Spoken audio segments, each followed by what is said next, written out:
the fastest we've seen the 9 bank cross side. Yeah, that can happen, but when you've seen the replay, it just shows you how perfect you have to hit the 9 ball to bank it in the side.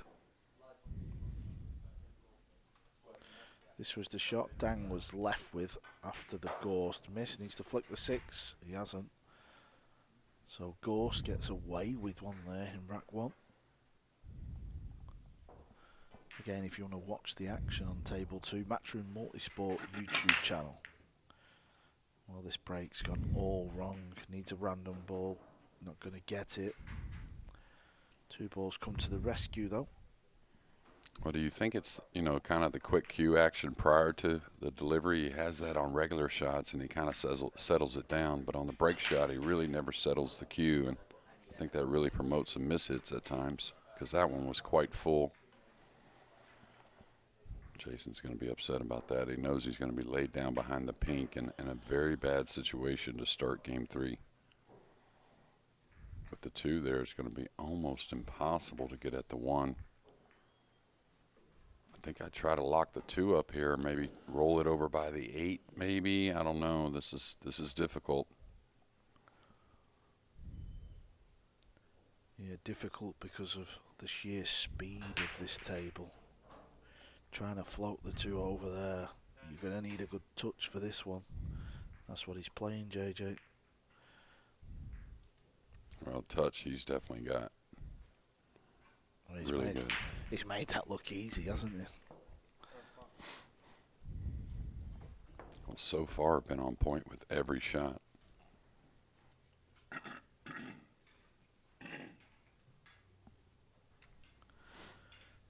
Bit of a fan club there for sure for his opening game.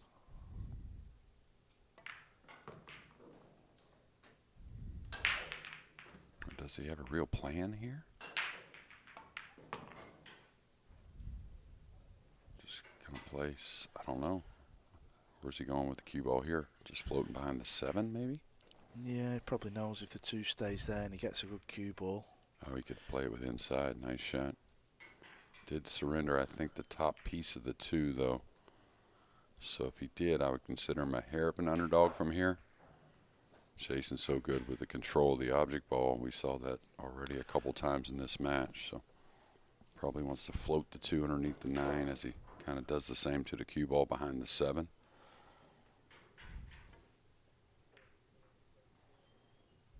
Gotta go. I think Feliciano's just got to make sure some of those plays are a little better.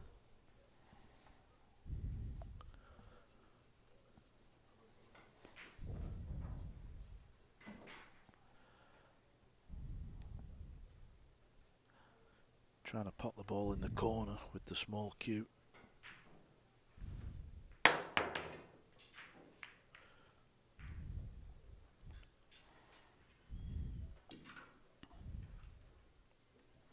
This couldn't set up any better. A little stop shot on the blue 2 here. Play the top rail off the 3 to come at the 4, or the 5 rather. Easy to tuck the cue ball behind the 7-8 here if he has any of the bottom. May elevate the cue here.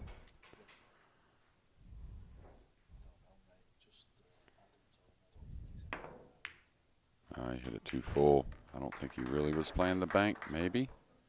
Thought he was maybe trying to go behind the 7-8, which he'll do the same here. Maybe just behind the pink. Got to get the speed right here. 3 could contact the purple 5 and kind of hold up, so the cue ball has to be nice. Pretty easy shot overall, though. You would come across here, right? I hate to slow roll this and try to go behind the 9. Yeah, you got to come across. Now, I think he did catch that 5, the 3. I would have went behind the pink more than trying to go the 7-8, but. Yeah, I think you were trying to go above the 7, wasn't you? Yeah, 2 cushions. Now, he did knock the 7 into a little bit of a troublesome position. The 5's kind of hurting the path of the cue ball off the 3, so he's got to make something happen here.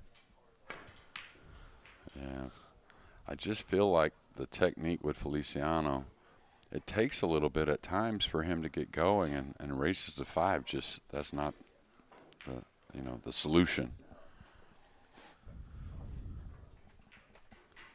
Dang Zhonghui wins a rack over on table 2. That's now 1 apiece, and table 2 is now back live on the Multisport YouTube channel. Issues have been fixed. Shaw's going airborne. Yeah, favorite here for sure. It's just a matter of the cue ball's got to get moving a bit. He has a big pocket with the 7 there, so a little thin here on the pink, but you got to believe he's going to attack, trying to work the cue ball back upstairs. Yeah, this is always a nice shot to watch because you've got the dots on the cue ball, so you can see the spin. Yeah, is the 6 a big ball on the 3-rail path here? Can he go forward and kind of overcut the 4 using the 7?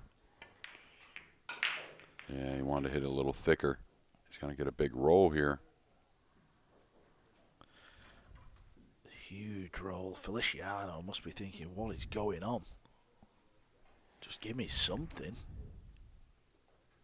I think he's got a sliver of the pink, but I don't think it really plays to make it.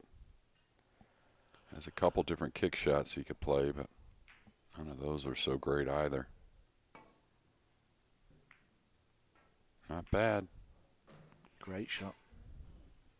You can see the little applause from his opponent. I tell you, this has gotten super ugly here. He may just end up going for the combo. Beautiful shot, weren't it, from Feliciano, just to stay in the rack. Yeah, when you're not winning matches, easy to lose, the confidence or even the fight at times. Even here, it's gotten a little straight to get back up table. Really a savvy player, though, so we'll create something here to move the cue ball, maybe even rail first.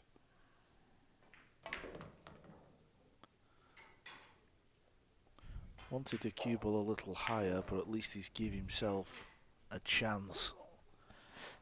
Yeah, if he hits this towards the pocket, you got to believe the 8 may be in play. Should come between the 7-8, the cue ball. Yeah, it's just not going on for Feliciano at the moment.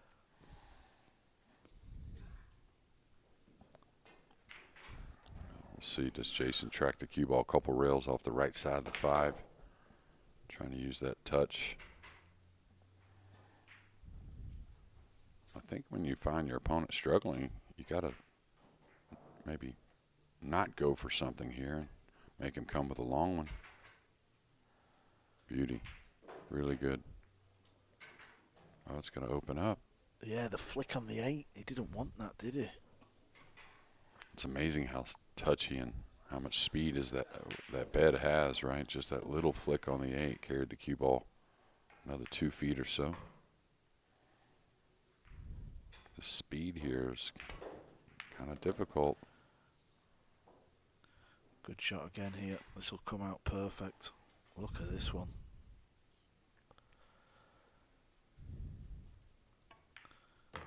Definitely got some talent as Feliciano, even though the opening 2 days have not really gone his way. But he is on the same points as Jason, so a good day here today could get him up into the top 10 on the league table.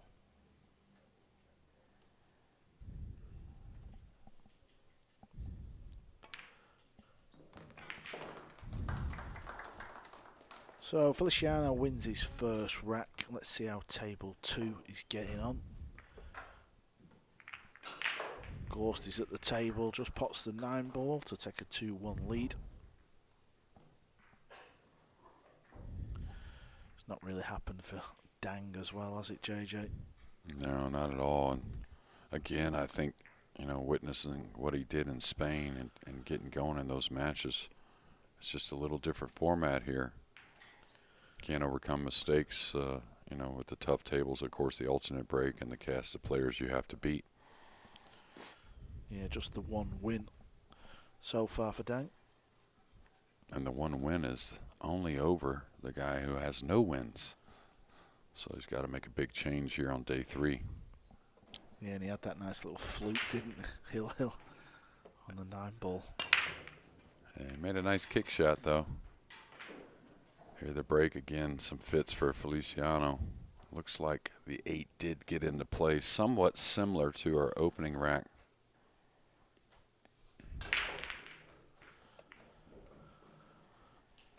Got a little action on the 9.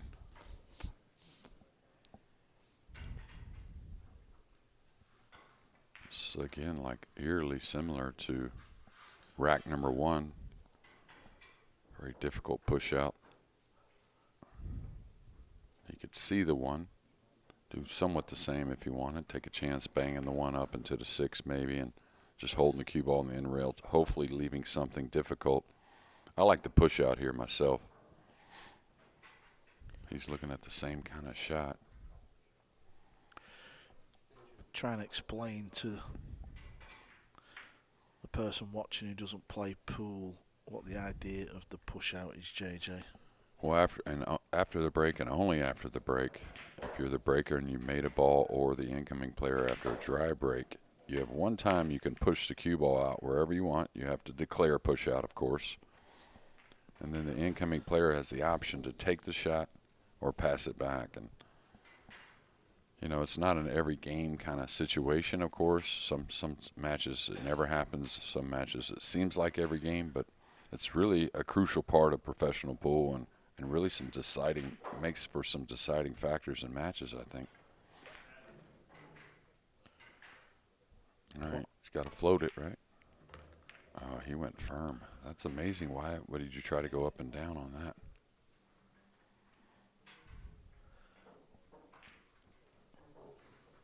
Did you like the up and down on that? That looked very difficult and a long ways to go, right? Yeah, I mean, I was just about to say that he can't avoid the 3, can he? Yeah. I didn't believe he could avoid cannon in the 3. He had to take a bit of a gamble there. I mean, he did, but slow rolling it. He might have got on the 2, and it's a foul again.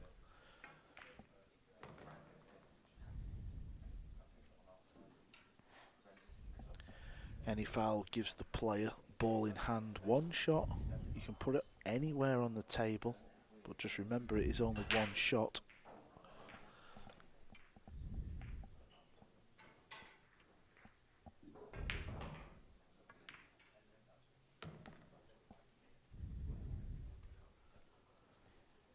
A little flat here.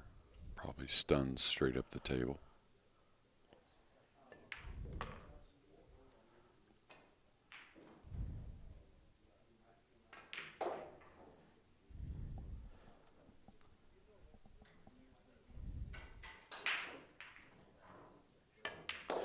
In golf, JJ, I know you're a big fan of the golf. They have, like, you know, the test for the green. Is it like they roll the ball? Stimp meter. Yeah, stimp meter. We need that for a pool table, I think. Is there a gadget out there? Yeah. Oh, absolutely. there is? Yeah. Oh, wow, okay. Yeah. I mean, you can make it in like 10 seconds, really. I mean, it doesn't take much to make a stimp meter. All it is the same angle. You roll the ball on the same angle from the same distance. Yeah. Oh, wow. It's basically just like a little slide, Yeah. in a sense. So, I mean, you can make one a little more technical than that. But yeah, but I mean, you've watched a lot of pool and commentated on a lot and played a lot. This table's running. It's running quick, isn't it? yeah, the bed's really done well.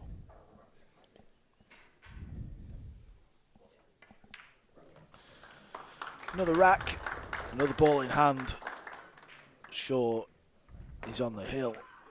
This is Michael Feliciano. Maybe 10 months ago, JJ, he sort of come onto the scene of, you know, where we didn't really know who he was, and he lost in the final of the big tournament in the Philippines, the Sharks Open. Pin-Chung beat him in the final, didn't he? That's where he burst onto the scene. Yeah, and he backed that up with another final right there at the Perry Open, kind of the warm-up event to the Hanoi Open. But I mean, it was wasn't as tough as the Hanoi Open, but I mean, it was a really tough event, losing to Fedor Gorst in the final. And really fun guy to watch play. We haven't seen that fun here as much, just because the format I don't think agrees with him as much at the moment. He's got to get used to it, but once he gets going, it's really attractive on the pool table. And Shaw's breaking the balls really well. I mean, if he gets going and gets a few things under his belt, advances, I think he's going to be dangerous. Now, does he take a cut at this too? It looks like he may be able to track right at the 3-4 between the 9 and 8. Maybe underneath the 8 and slide. I'm sure it's the safety though. Is he going to really try to lay this down, coming in kind of tight between the 8-4 with the cue ball? I really don't mind the cut shot myself.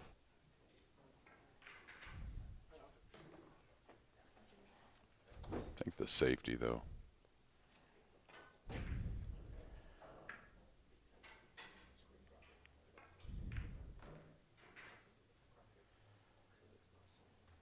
So he's going to try and come in tight, I believe.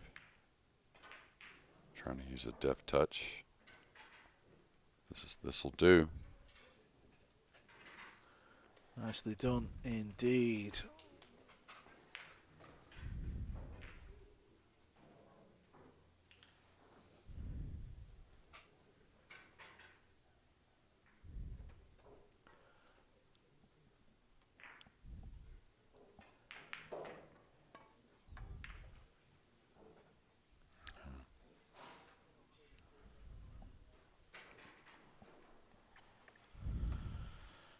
Fellow Ghost is a man on a mission. Couple of balls away for himself, getting on the hill, which he will do that now.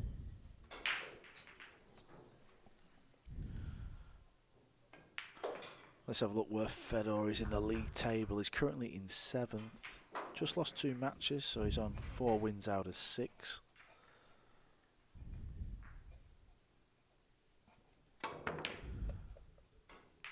Trying to make something happen.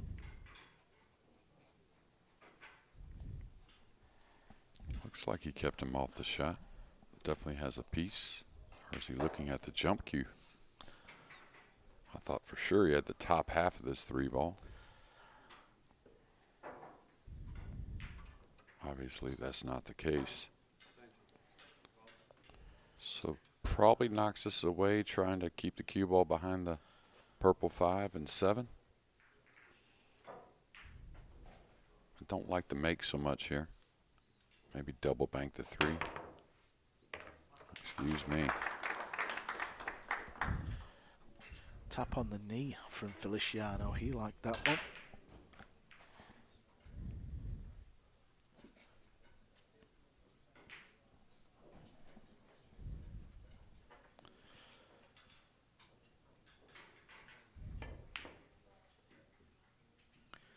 Went for the bank.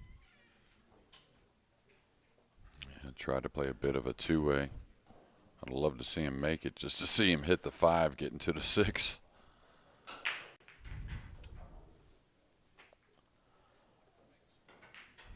Probably goes for the cut here, down 4-1.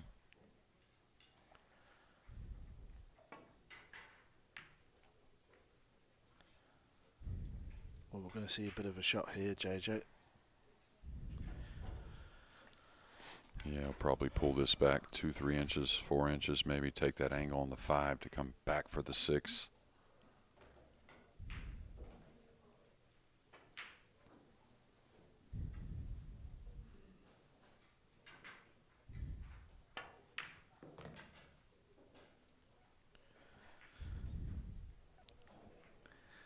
Probably run this to the bottom rail. Want to get that little bounce off the 3rd cushion here. Hard to fall straight coming in with top English.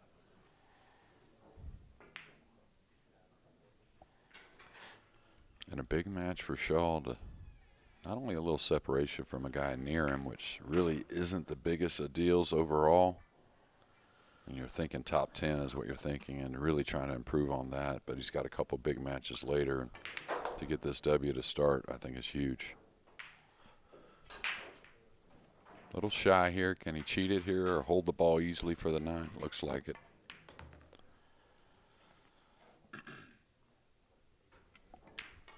Overall, good, solid performance from Eagle-Eye Jason Shaw with a 5-1 victory over Philippines' Michael Feliciano. After the break, we'll be back to see Victor Zielinski versus Pin-Chung.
256 pool players, 6 days, non-stop, 9-ball pool action here at the UK Open.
Boening and Team USA. It's Dave Science in a dramatic decider.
This is table 2 action here on day 3. Fedor Gorst is sat in the chair, but he is leading 4-2.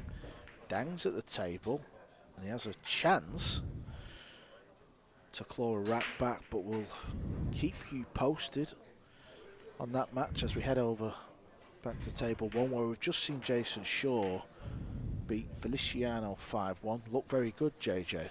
Yeah, absolutely. Just what he needed to start day 3 and get a little confidence brewing. He's breaking the balls great, but I think 2 of the best players on the planet coming up next. Yeah, Zielinski spent quite a bit of time here in the opening 2 days, being undefeated.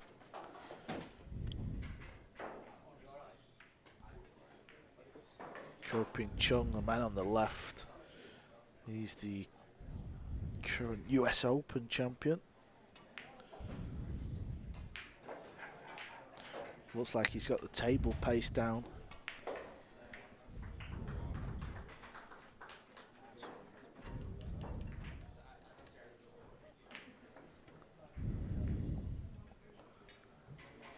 Yeah, they used to always say Alex Pagulayan, pound for pound, was the best on the planet, and I think Pin-Chung may have taken that title away. Just look, that's what's so great about our sport, all different forms and fashions, shapes and sizes. If you look at these two next to each other when they were lagging the ball. Decent break, wasn't his best. He's going to get a little bit of a look at the two.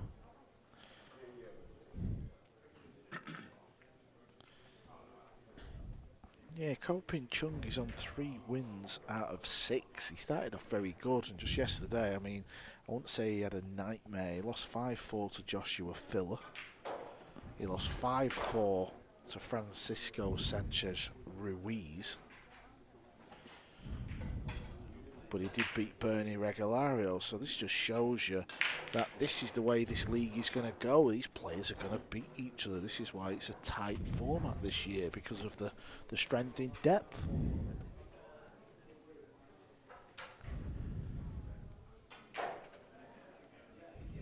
Difficult safety here. I don't think he really has a pocket besides the lower left, and that would be a very kind of low percentage shot to say. Could just kind of drag the cue ball off the 2 and lay it on the rail behind the pink 4. It's going to leave it easy jump and return. Now he's looking at floating off his right side of the 2.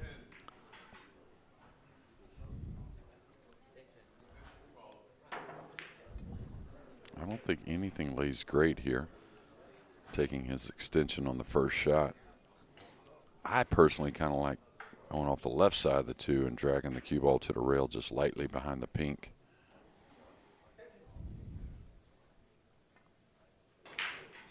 Oh, he's going to play it behind the purple. Really nice. Good speed.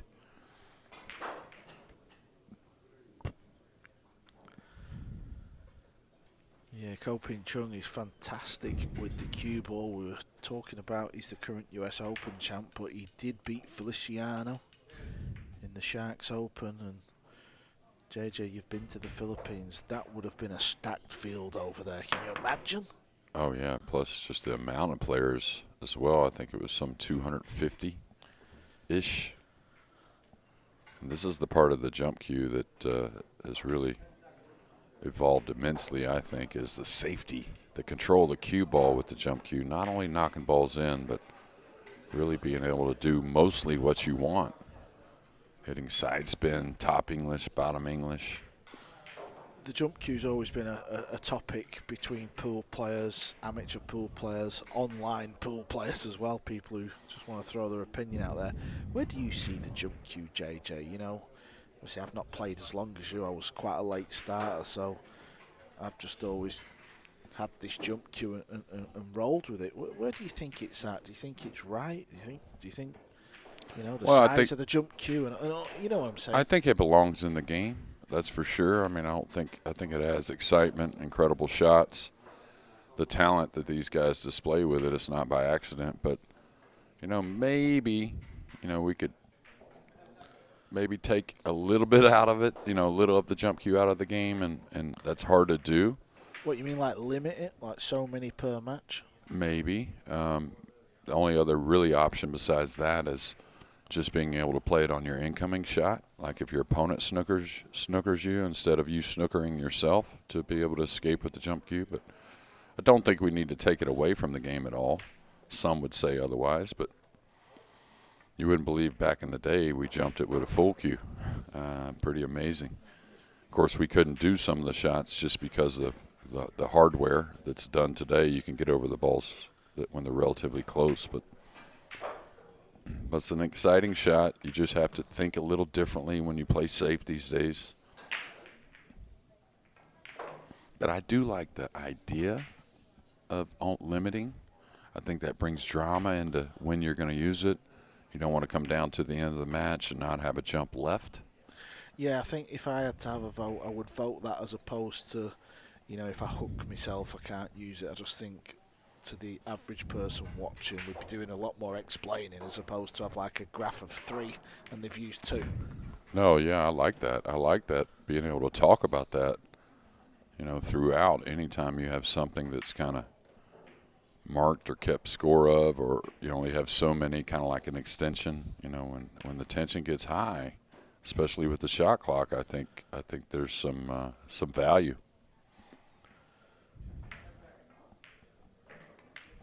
Zielinski takes the first with a jump safe. Let's just head over to table 2 because that was a close match. Gorst, he's on the hill, 4-3. He's got this shot on the 7 ball. If he gets good on the 8, it's going to be another point. Yeah, he was trying to look and see if he could hit a high ball and get to the top rail and run 2 rails. It's going to come close to this corner on the lower left, but should be okay.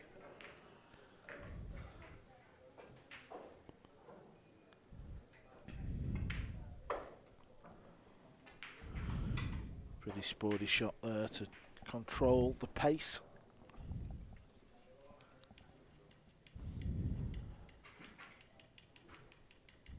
And one rack is big in these matches. If you remember the first rack of this match, Fedor Gorst missed a long 6 ball, got pretty fortunate with just a couple balls on the table not to leave a shot, not really any shot at all. And you know, here we are, it's going to be a 5-3 win, so that one game in these races to 5 becomes so magnified. Fedor Gorst keeps rolling. Yeah, Fedor Gorst is now on 5 wins from his 7 matches played. I think you got a gamble here trying to get him behind the 3. You could just shave the 1, try and really protect it behind the 5 and just let the cue ball roam across, but you know he wants to get behind the 3 here. Getting behind the 3, though, could certainly sell out. I like that better, just holding behind. Ooh, and did he cut off the top? Now, is the 1 playable with a high ball and speed off the 7? May ricochet. Yeah, I think it's definitely playable. Yeah, I agree. Just got to make sure you don't hit the 7 full, which I don't think he will, looking at that angle, JJ. That gives you a miles better look. Yeah. Couldn't really think of the cue ball too much. It was going to kind of kiss off a couple balls, but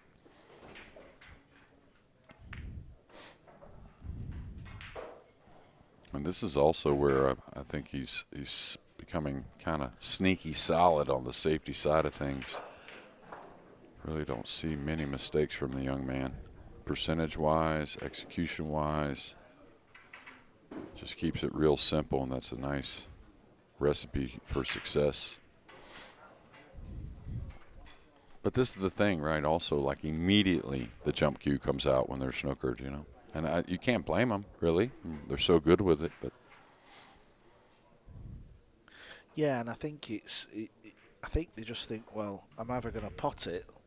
If I don't pot it, I might get lucky, or I might leave it. So 2 out of 3 are in your favour. Yeah, absolutely. And you know, we may go the entire event. I think maybe once it's happened, but the entire event where they don't get over the ball. You know, like that just doesn't happen anymore. They may miss it, the cue ball, and curve it a little bit, not get the hit on the object ball. But getting over the ball, not a problem. And that's not just because the jump cues and how good they are these days, but these guys work hard at it. Don't lose the cue ball a little bit. Great speed with the cue ball.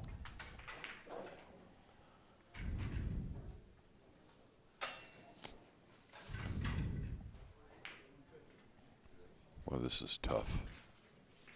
Just the 3 sits to where hitting either side and run the cue ball not the best.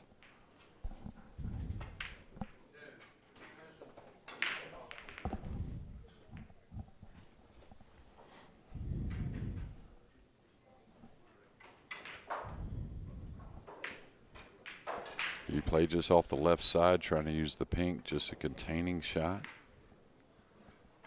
Oh, look how good this is. I think it's good. Oh, but that's a lot of control from distance, trying to really keep a hold of the 3 ball. It may have given a little bit of a look.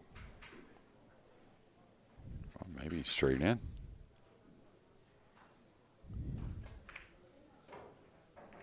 think he can't make it. He's trying to hold behind the 7.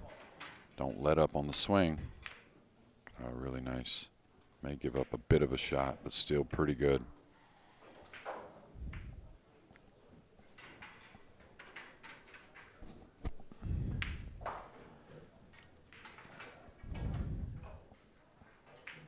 Did it ever help you to look from the other side, Carl, like he just did? It never made a difference to me. I tried it a couple times. I didn't see anything different, so I never really did it again.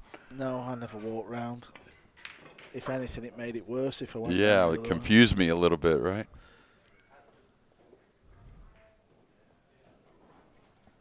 Looks like the 3 came enough for the cut shot in the side. Now this is where the slick table may help you. You may be able to avoid the 9, 2 cushions between the 8 and 9.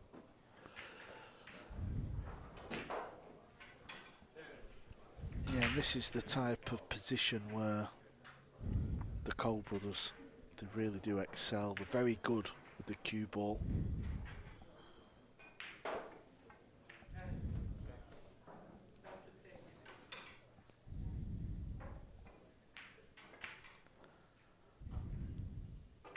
Gonna check the cue ball off the second rail with a little left spin. Speed.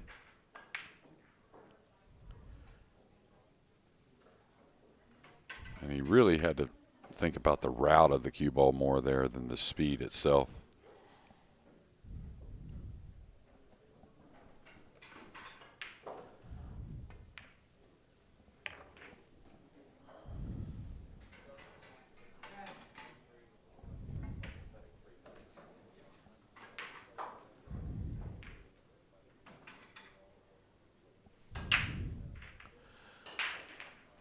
Table 2 action is available on the Matchroom Multisport YouTube channel. Ouschan against Shane Van Boening. They're playing the first rack right now, so that's just starting out. Ouschan is a winner of this event, so he knows how to get the job done. That goes in a little thick off the jaw. Yeah, coming 2 rails here, you got to make sure you're not coming close to the 8. You could bump it and not have a shot for the 8. Nicely around at 2 rails.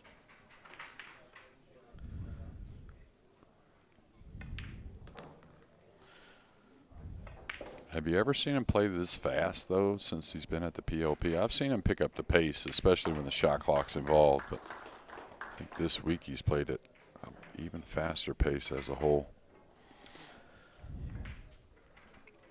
Yeah, I suppose that's a good point. Not really sure. Maybe it's the format. Relentless format for the players. I think he's confident. I think that's a sign of picking up the pace. I think he's looking forward to a big year.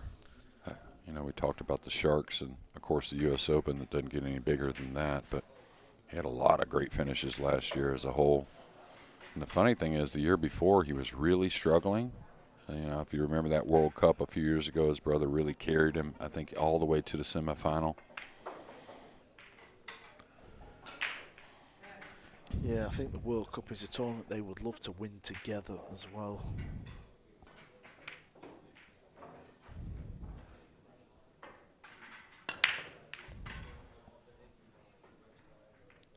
Misses the 1 ball in the side.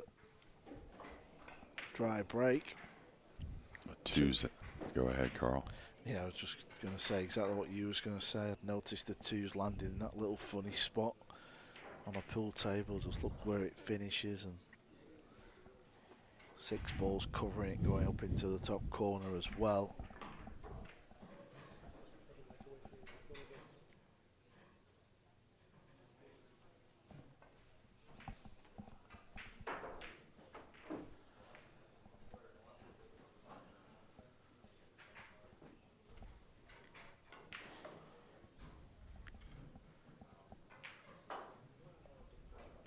Probably comes, looks like he's going to play behind the pink, maybe.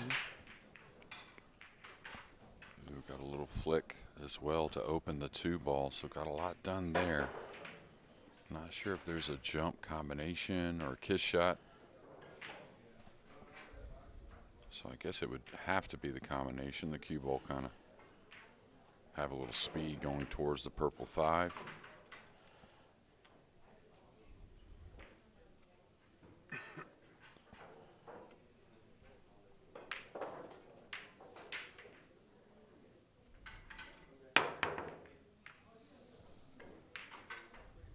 Wasn't far away, but he'll take that one.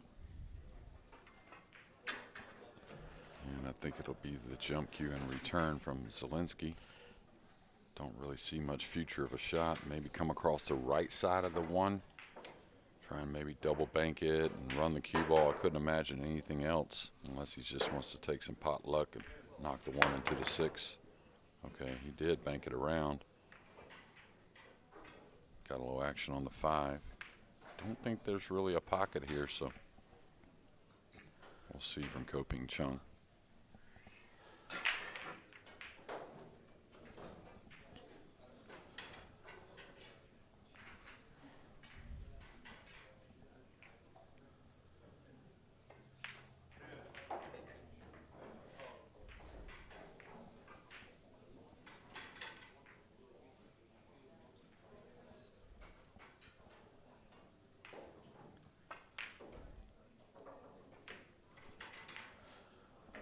SVB takes the first rack over on table 1.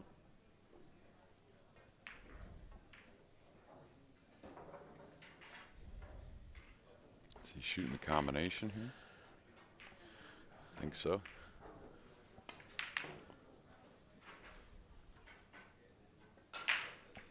So difficult. Not only did it have distance, 5 wasn't exactly close to the pocket. And he took a lot of time trying to really see what kind of safety options he had. And wasn't much there. That's got to go a little bit. Should be okay. You'd love it up higher a little bit more. That way the 2 rail kicks a little more difficult, and the cue ball's not going to come below this 3-7.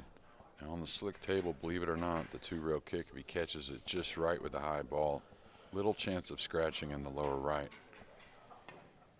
Never hard enough though. Really nice hit on the bottom part of the 1.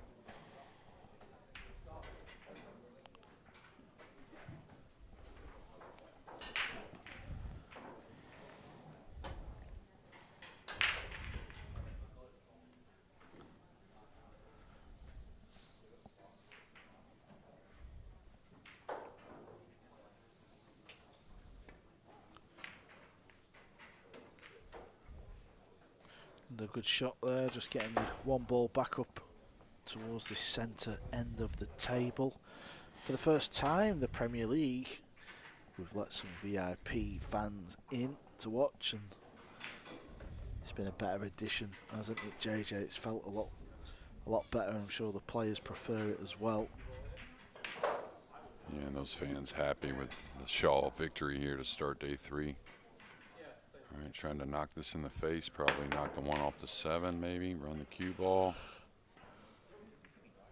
Been on this 1 for a while.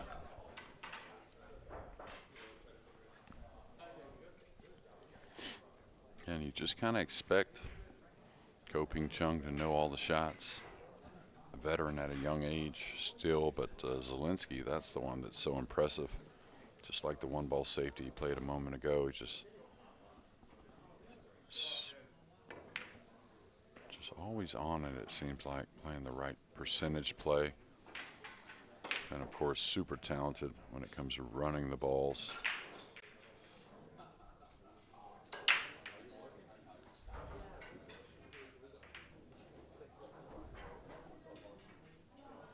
Probably put some pace on this one.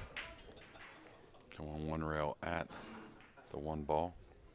He misses at 1 rail, could get it 2 rails from behind. Probably not with a high ball, though. Slivered the 1. I think it did open up to where maybe he can get the 1 off the 2 in the side. May have to roll it with a little spin. Don't know how how much of the one ball he really has. Oh, he's shooting this with speed. He's hitting downward.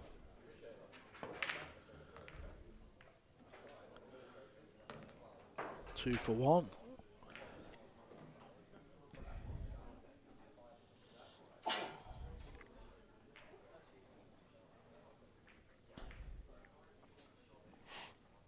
A little over the 4.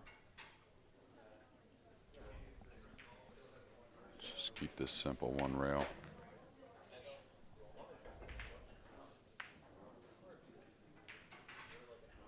Probably just draw stuns out, stays above the 5 to get to the 6. And kind of let it slide a little bit. Yeah, wanted the angle, didn't he? Now he might have to juice it up a little bit. Yeah, he played like a sort of stun draw shot just to create the angle, like a delayed drawback. Easy to watch Zielinski because you can see he just gets on with it, doesn't he? Not much messing about while he's at the table.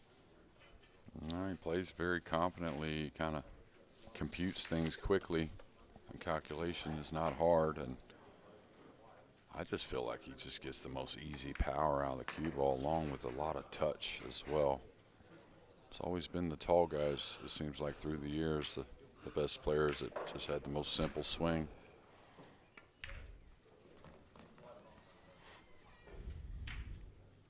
So Zielinski for a 2-1 lead. We'll be breaking the balls in the 4th. Yeah, both these players are in the top 10. Zielinski's in 2nd, Pin-Chung's in 9th. But it's Zielinski who's leading this one.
Shane Van Boening is at the table and he's won the first 2 racks here on table 2. He's playing Albin Ouschan. SVB is 3rd in the league table. Albin is 6th. So that's a big battle going on there. Back over to table 1. Zielinski 2-1 up.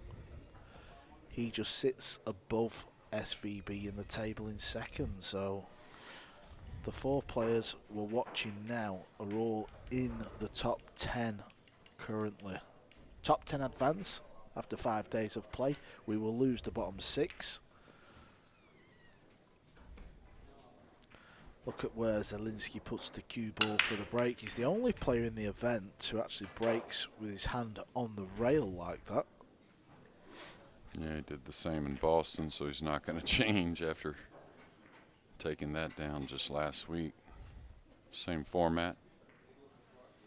So I talked about Zielinski a lot. I've always talked about him. Love his talent. I think great young man. But if you know, the same Mosconi Cup team for Europe has won the last 2 years. Same assembled 5. And If you personally had to pick one to kind of break that 5 up for this year, is there someone you would?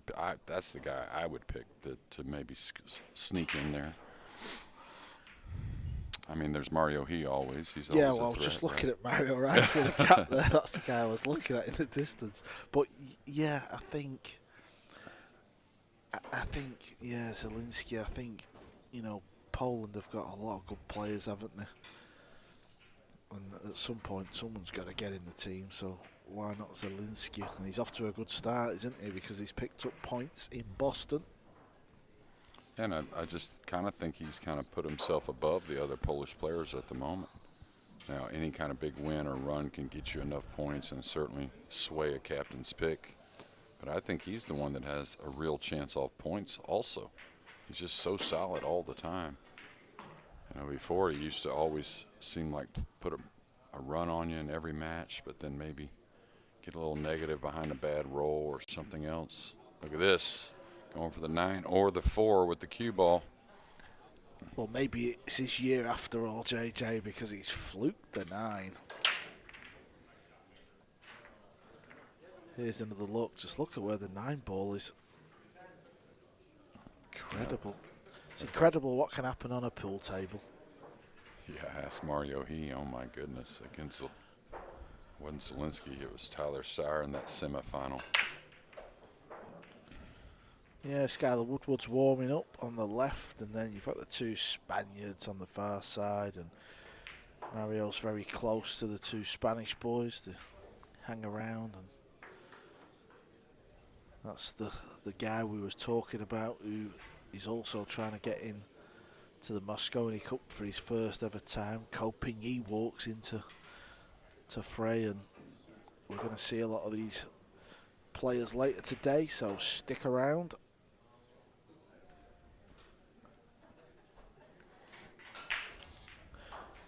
This won't bother Pin-Chung, he's seen it all before.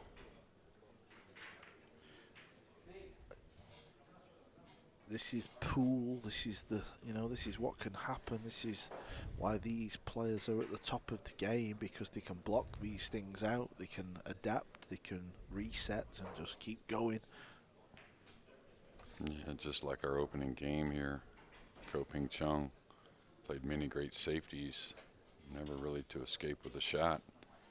Kind of understands that's part of it, and some days you run with a little luck on your side, and then some days you got to try and overcome it. Big shot here to stay in the match, so.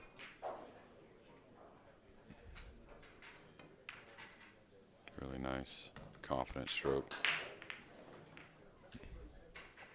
Tricky one here, though, with the 9. The 9's just really impeding the proper position on the pink 4 to hold for the 5, so definitely has some work here. You always would like to say, oh, I can just draw my ball back where it's at now, but it's always touchy. The tables are very fast. Easy to draw the ball, but also easy to overdraw the ball. So again, he'd like to take the secured shot from where roughly the 3's at now, but does that really offer much to get on the 5 from the 4? So the 9's really causing some problems here, Carl, to make things easy. Yeah, these are the situations where I do love watching both co-brothers. And I think that's because when I played, my cue ball was very erratic. I was more of a potter. That's probably due to the lack of practice, to be fair. But my cue ball was always it was very inconsistent. And these just showed you exactly what he's all about, because that's not easy to draw the cue ball. And he's landed perfect there. Yeah, and it's a real nervy shot. That's why it took him so long. It's like he's trying to avoid having to draw the cue ball perfectly into position, and just really couldn't figure another way, and executed it perfectly. Come straight up between the 6-7 here. You're going to kill the ball around the 8. Ooh, got a little rub, so little light of perfect, but should be okay.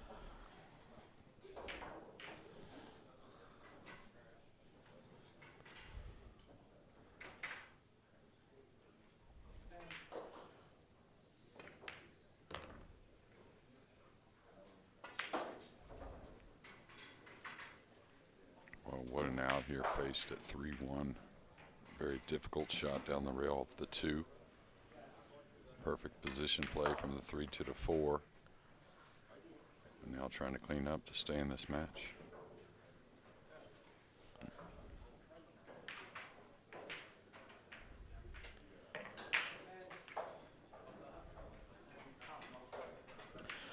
Pin-Chung, the cue ball player, as I like to call him. Beautiful run out there. 3-2 down. Over on table 2, we've been keeping you posted. These two players have got a lot of history. They've both played in two world finals against each other, JJ. That's pretty strong, right? Yeah, absolutely. They split those 2 world finals. SVB getting his a little later than Albin. Albin's a 2-time world Nineball champion. Yeah, and he's been in 3 finals. Oh, a big shot there. Trailing 3-0 to get something started. Yeah, so these two men here have had many a big battle in many a big moments on a pool table, but so far it's SVB in this one. Shane looks like he's playing well and all this week. Obviously, he's had a big week out in Vegas just a week or 2 ago, so he's clearly hitting a good ball. And he's coming here looking up for the job at hand as well. This might not end up too good. Will it keep going? Well, it's tight. I think it's makeable. May have to offer a little bit of left spin. But yeah, SVB, I think, is as good a spot as he's been in a long time. And he's never really out of stroke. And I think he's still top 3 or 4 player in the world. I just think he kind of wants to prove to the guys he may still be the top guy. Especially if he gets a little more confidence, you know, day in, day out. All right, gonna have a little speed on the cue ball here. Not one you want to float. The pockets are getting tougher. And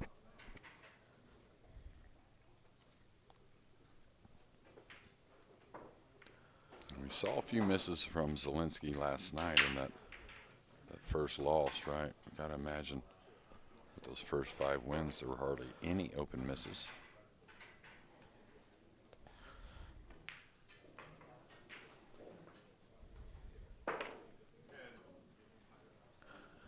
Albin's on the board. He converted that chance over there, so he now trails SVB 3-1. Pin-Chung's just floating the cue ball off one rail into the area. It's always one of the most difficult shots, that, isn't it? Because you always want to try and come off that second rail into the line of the shot, so it's easy to underhit it or over, but it's okay there.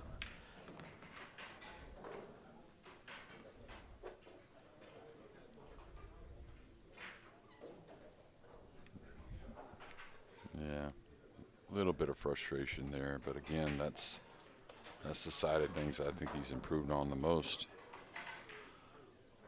You mentioned, of course, Pin-Chung losing 2 hill matches yesterday, I believe it was, and he's just never giving up a fighter. He's got to get good on this 7 later, though. The 8's pretty locked up with the 9.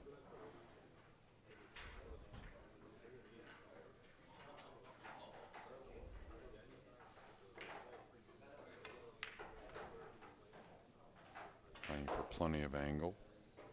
Wants to get somewhat heavy on the 7. The 8 does go to both the upper corners. Always nice to stay off the rail, too, when you're catching the second cushion. Maybe 5-6 inch bounce. He's going to be a little light. He's going to have to roll it. Little shake of the head. Kind of let up on the stroke a little bit on the way down there with the 6, so he can float it, but he may look into going into these balls now. Which direction do you feel like he's going to go? Into both at the same time or into the 8? Yeah. You know, he wanted a little more, you know, not so flush of a hit on the 8, but still okay.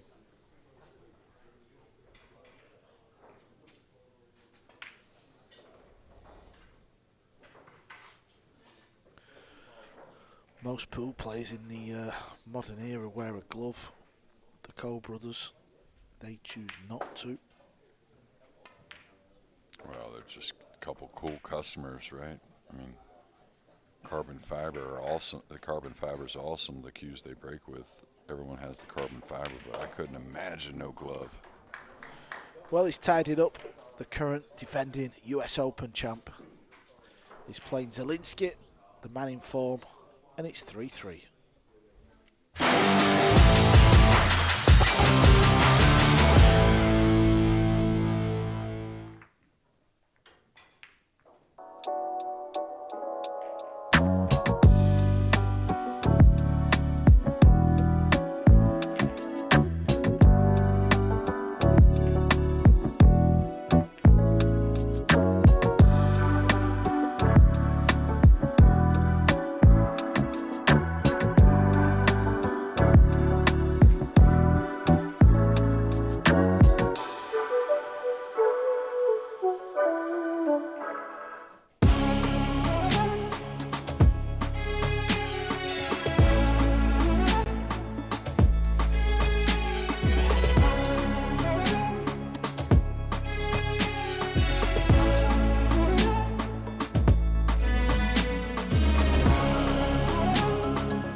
Two tables in action at this year's Premier League pool.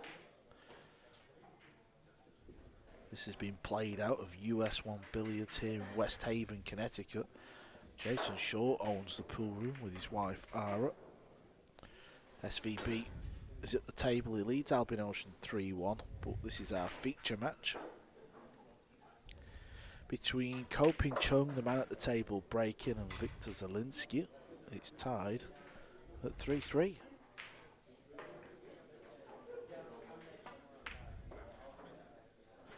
I think a big part of Ko's success at the US Open, not just his break, but he did break very well, didn't he? You know, obviously his cue ball and his potting, it was all there, but he broke unbelievable, especially on that final day.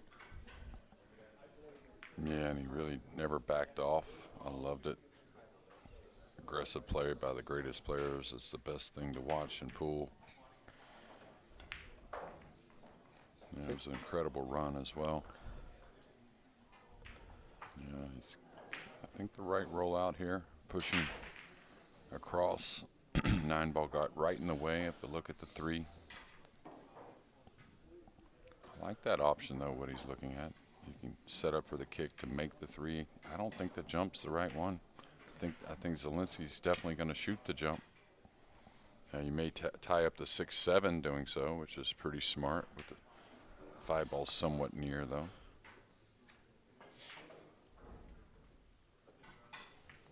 But no way he's getting this back, right?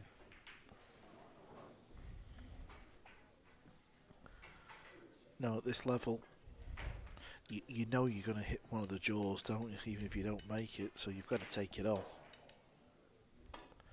Yeah, well, in Boston, I really never saw him miss a jump, I don't think.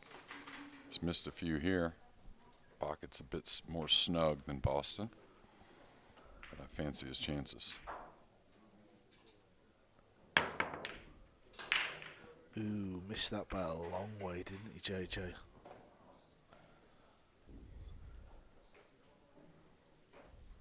Yes, he did, and I'm trying to see what Pin-Chung has. The fans here early. Yeah, and they've got a fantastic seat. They're a little bit higher, so they're looking down on the table. Very close to the table as well.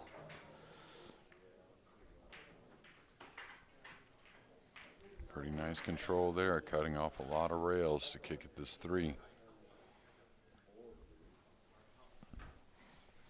I like the 2-rail kick, kind of light here.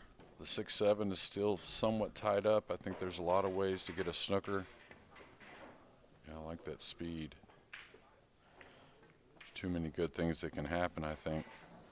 I think that softer kick is overlooked so often as well, especially when balls are congested somewhat. And the biggest part about the softer kick at times, when the kick isn't easy, is you keep the accuracy on the hit. Yeah, you fancy hitting the ball, don't you? Right.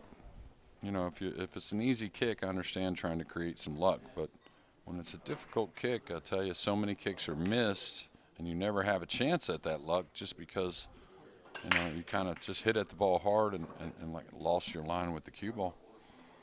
Yeah, so people watching might think Victor was a little fortunate, but because he played it at that pace, he knows if he hits it, he could keep Pin-Chung away from an easy shot, and that's what happened. Cue ball needs to slow down a little bit. It's kind of got away. He's a tall young man, though. He's Victor. He's got to be a good 6 foot, hasn't he, JJ? Yeah, he's as tall as I am, so I think 6'2" probably. Maybe still growing at the young age. There's a few of them tall poles.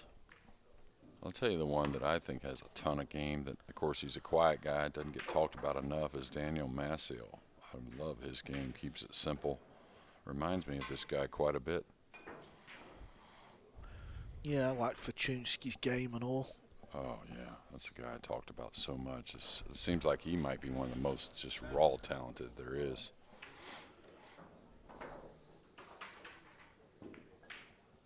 All great guys, the Polish guys. Conrad, of course, seems like he's been around forever, only his early 30s, great player. I think I play short side here. Don't go into him.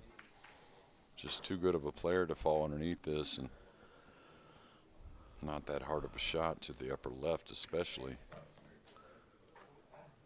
Well, yeah, I don't know. May not be able to go for this, maybe a safety. Yeah, he's down quick, so he's playing the hook. Can't blame him there. Guaranteed the good cue ball. Yeah, he's letting his opponent back to the table, but you'd rather be sat where Zielinski is than holding the cue where Pin-Chung is on this one.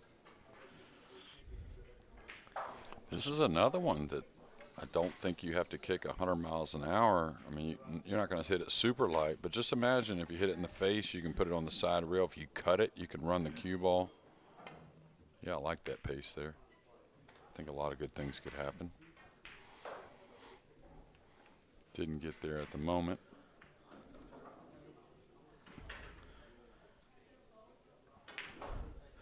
SVB has found himself on the hill. He's leading Albin Ouschan 4-1. If you want to watch the end of that match, you can watch it on Multisport, Matchroom Multisport YouTube channel. We will flick over there from time to time here as well. Nice shot there from Zielinski. Had to kind of smoothly draw the ball 2 rails between the 7-9. Another 2 rails here to get on the 8. Kind of let up on it a little bit there. That's why you saw almost the overcut on the 7. Spin kind of takes a little early. Yeah, and look where the cue ball ended up.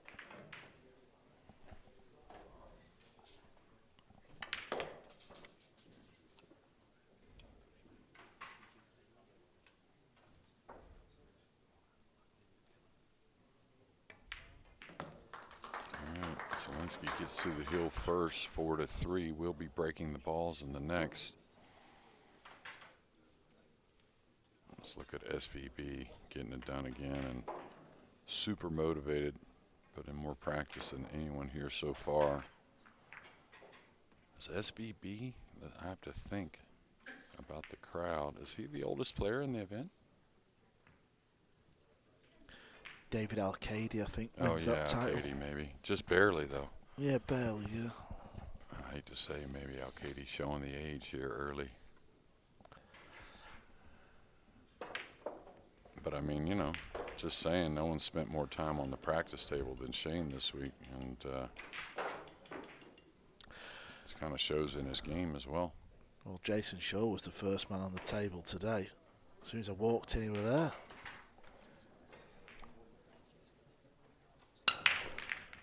All right, he hasn't made the one near as much. Got kissed out. The one's going to open up. SVB slots the 9 home for a big win over Albion Ouschan. So Shane moves to 6 wins out of 7. That will take him to the top of the table for the moment. With a left-handed draw stroke here.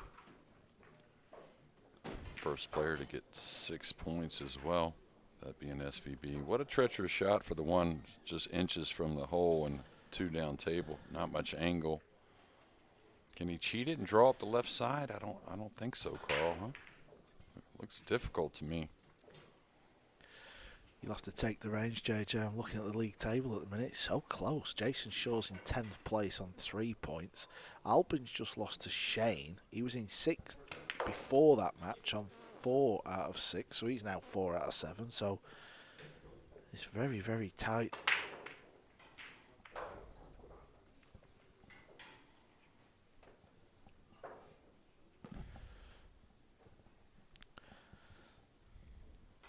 Yeah, we'll flick the old league table on the screen as we, go through the rest of afternoon and evening sessions. Especially now we're getting really into the meaty part of the first 5 days of play between 16 players. We're going to lose 6 players after 5 days of play, so it's all about trying to get through to the top 10. The top 10 advance, but the points carry over. So just keep winning. Simple, really. Nice effort there. Good speed on that, trying to keep the cue ball coming down towards the bottom cushion. Almost knocked the 2 in. He's got to go for this here, I think. Got to draw the ball up the side rail to hold position for the 3 in the same pocket as this cross corner bank. Kind of bank that can turn on you a little bit, because you want to put a little right English, because you have to hold the cue ball. You can't just cut it and let the cue ball run. Could have overthrow this bank. Oh, he hit it sweet. Yeah, very good control there. You could see how difficult it was because the cue ball still run on. But he can pot this. He's just going to get the cue ball round. Pink 4 next. That's on the right hand side of the table. Don't know if he can draw it out, can he? Can he get into it? Maybe he can. Yeah, this is borderline really getting across. Yeah, and I think that was on his mind, really, and he's given up the cut. I think this does go, and he goes kind of 1 rail at the 6-ish. Yeah, and you could mark that one down. That might be the worst shot you'll see from Pin-Chung this week. Complete deceleration. Missed the 3 ball by a long way. Yeah, talk about it all the time. The pros never really overhit the ball. When nerves are going, it's really the underhit, kind of like a little quit at the cue ball. All right, little light stun. No reason to try and get too much out of it. The 5's very open. Just take what you can. Now Zielinski set up to get, kind of after making that, for having that first loss, nice to get a W right back. Also, if you are watching, sorry, JJ, I was just going to say, if you are watching and you want to check out the scores and the league table yourself as well, you can head over to WNTLivescores.com. Everything's on there. May have to drop for the 7 in the side here. He's going to try and really kill it. Pretty nice. Little bit of a missable ball on the 7. Anytime you're close, kind of the line on the ball can get a little distorted. I go ahead and pull this around the 8 to feel a little better about, the stroke itself, not shooting kind of in between. May dig on the cue ball here and go around the 8 ball a couple rails. Oh, he's missed it. He's hit it thick. Wow. Giving Pin-Chung a lifeline here.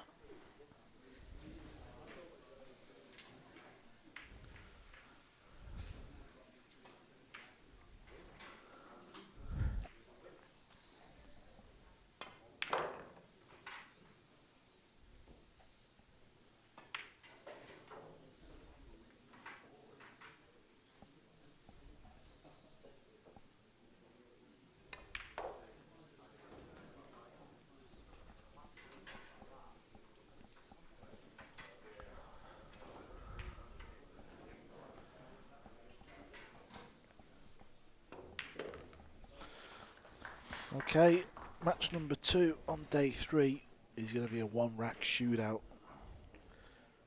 Yep, not happy. Should have really put the match to bed there.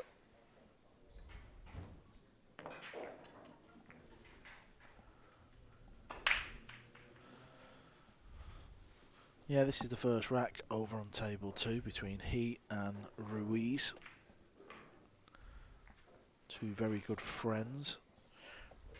And Francisco is actually in 6th place.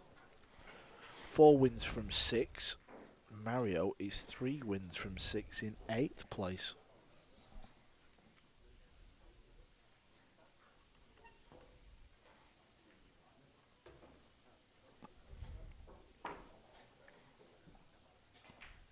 And hadn't been the best of breaks in this match for Pin-Chung.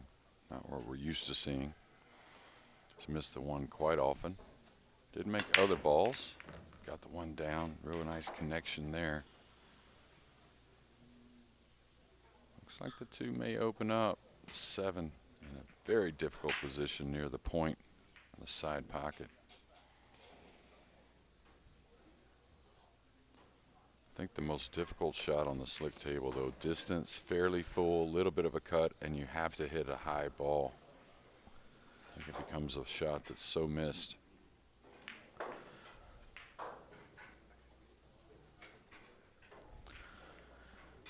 Now, if he's just rolling it, that's okay. But when you have to put speed, which I guess he's going to stay away from here.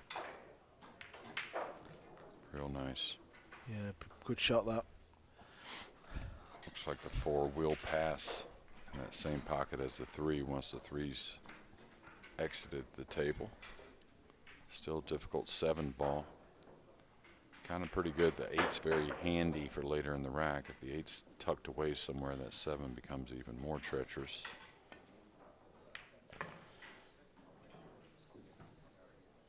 What's amazing when you don't shut the door, how much life you kind of bring back into your opponent. Very confident stroke on the 2 and 3 here to open this Hill game.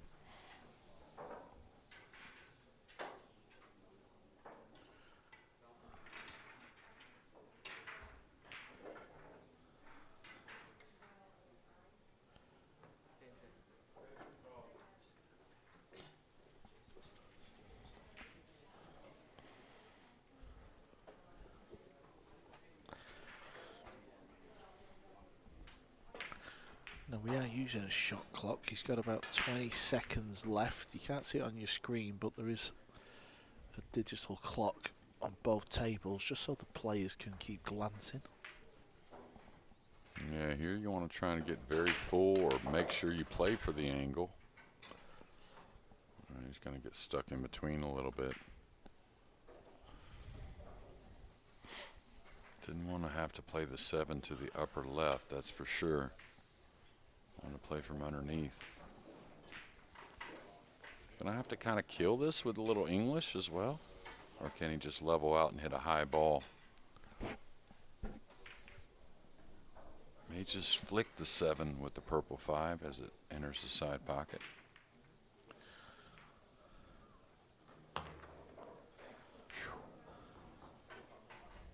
As easy as he hit that, the cue ball still overran a bit.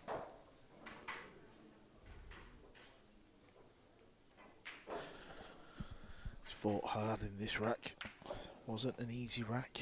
He had to play 2 or 3 great shots to give himself this chance to get to the 8 ball. What a performance this has been here. Well, you probably, undoubtedly got a little unlucky at some point yesterday to lose a couple hill matches and maybe a little fortune to get back to the table after a mistake from Zielinski. But nice icing on the cake to make a nice breaking run to finish. What a performance from the current US Open champ there to beat Victor Zielinski 5 racks to 4.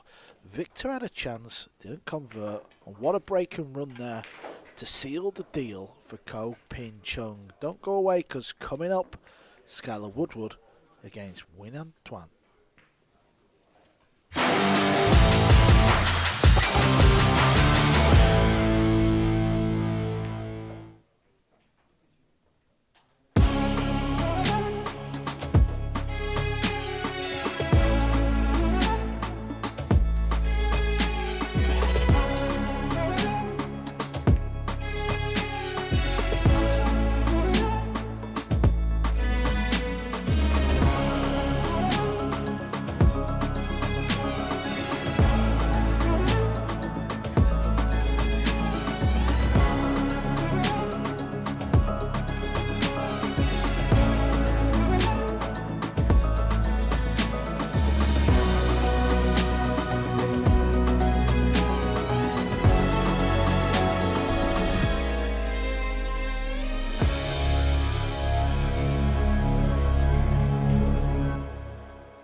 Pool players, 6 days, non-stop, 9-ball pool action here at the UK Open.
welcome back to US 1 Billiards here in West Haven, Connecticut for this year's Premier League pool. The first time we've brought it to a pool hall and it's been a success so far. This is day 3, as I said.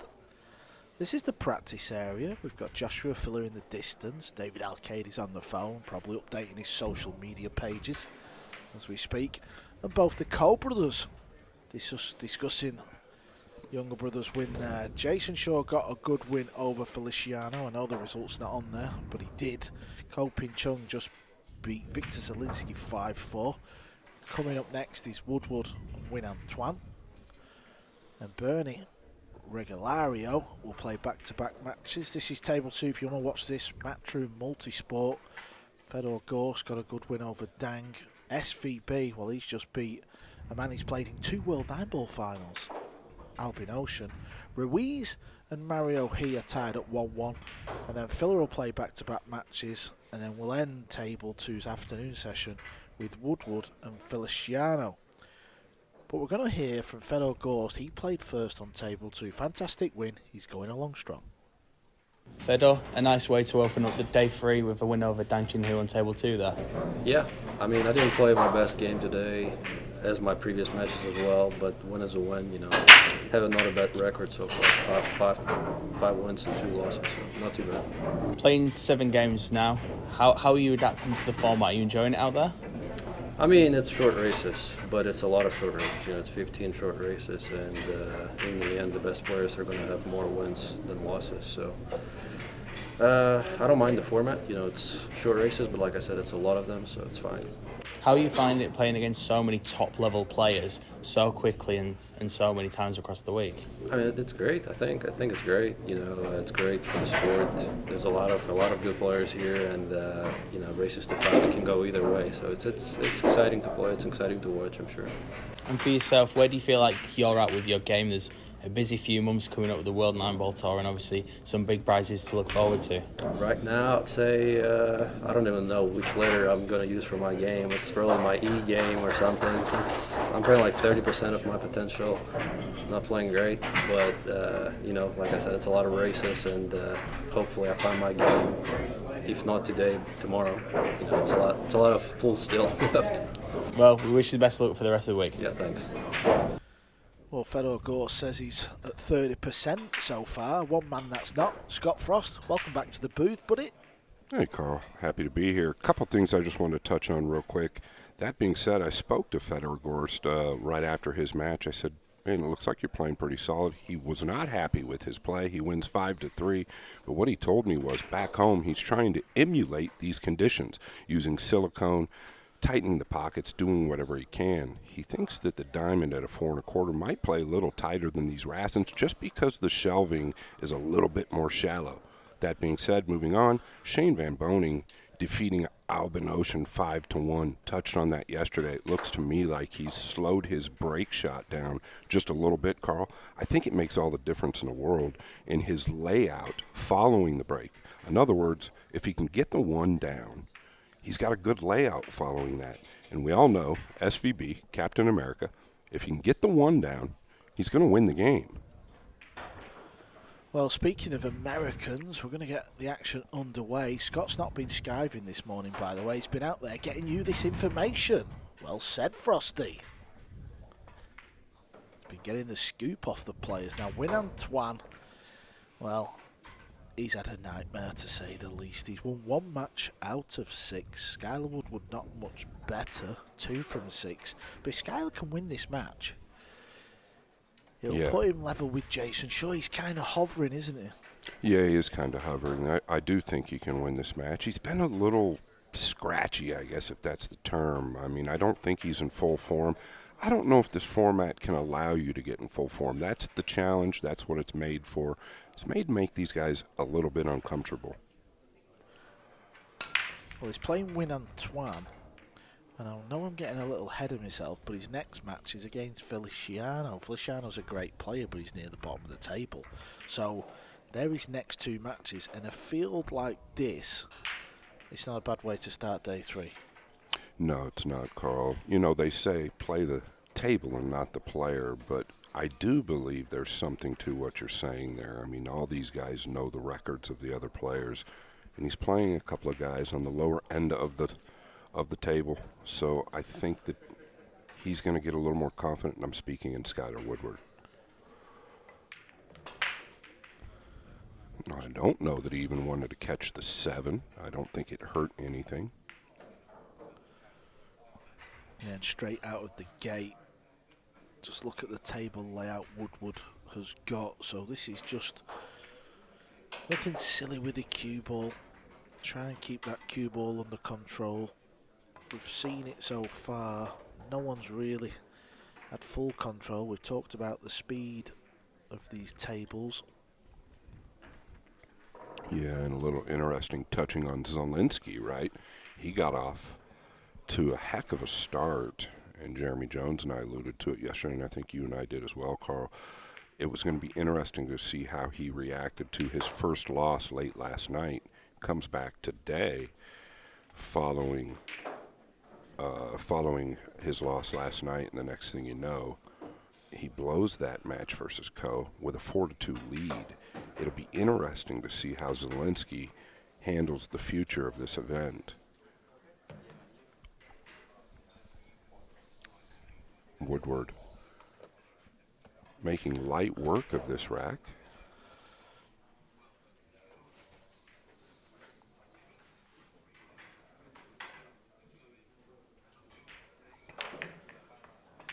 Yeah, I don't know. He's okay. I think he can stay above the 8 here. He just doesn't want to over-accelerate and bend the cue ball. If he hits this a little too firm, he could have some trouble, but he's got plenty of room. 7 didn't go in clean. It used a bit of the rail. I agree with what you were saying before and what Fedor said this morning. Spoke to Jason about it. The shells on these Rasson tables, they're just not deep enough at this level. So Mr. Woodward gets the first rack on the board. That's always helpful. It's always nice to win the first rack. A couple of years ago, very similar. He started off a similar way, and then it might have been day 3 or 4. I can't quite remember. Maybe both days. He went on an absolute mad one. It must have been a couple of days actually, because he won about 7 or 8 matches on the spin. Look at that chair there, Scott. Reserved for Jason Shaw. He's got his own chair, front row. Incredible. The cheeky devil. Yeah, he is definitely cheeky. It's been there all week. I don't think anybody sat there, Carl, except for myself. Oh, you get a pass, do you? The voice. No, I just wanted to see if somebody would remove me. It didn't happen. I got lucky.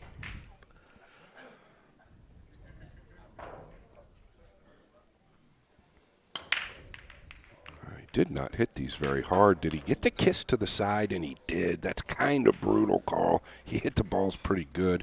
Didn't hit them hard, but really nice control. Look at this, right into the 7, and the 8 comes around from nowhere, right into the middle.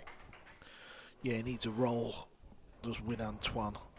And I don't mean a bad roll, I mean a good roll. It's just not happening.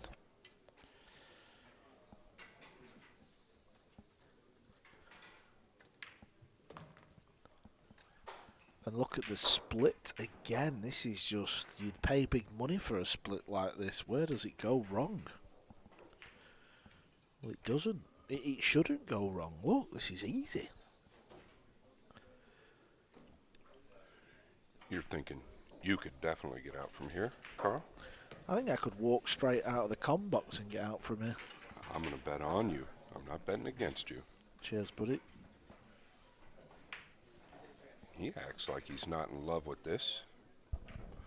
I don't think there's any trouble. He might be so flat, though, that he had to punch out. And now he's a little flat here, Carl, so one good shot away.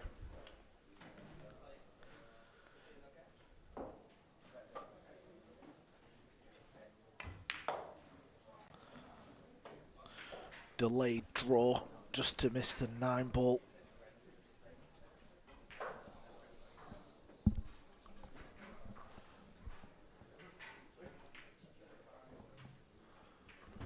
Looking at the 2-rail line underneath the 9 here, it's a little dangerous. Should be fine. Yeah, nicely done. He allowed that spin to take off the second rail. If you hit that hard, might not take as much.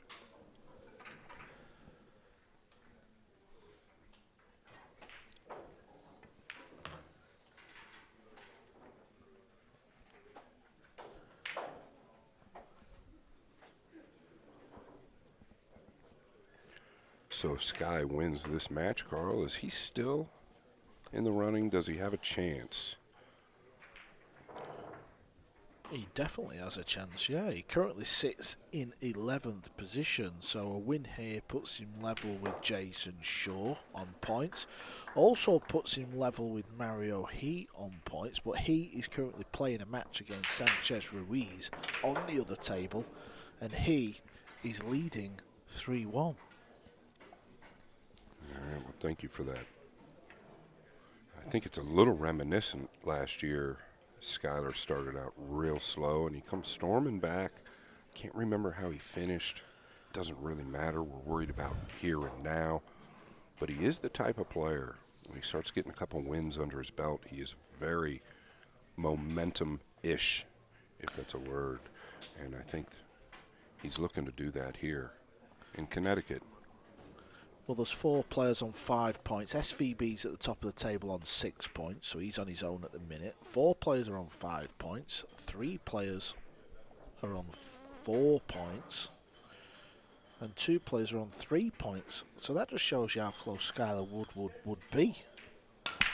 Yeah, at this point, these matches are starting to really matter, whereas day one, players are getting comfortable, they're getting loose. You know, you lose a match or 2 here or there, it's nothing major. Now they really count.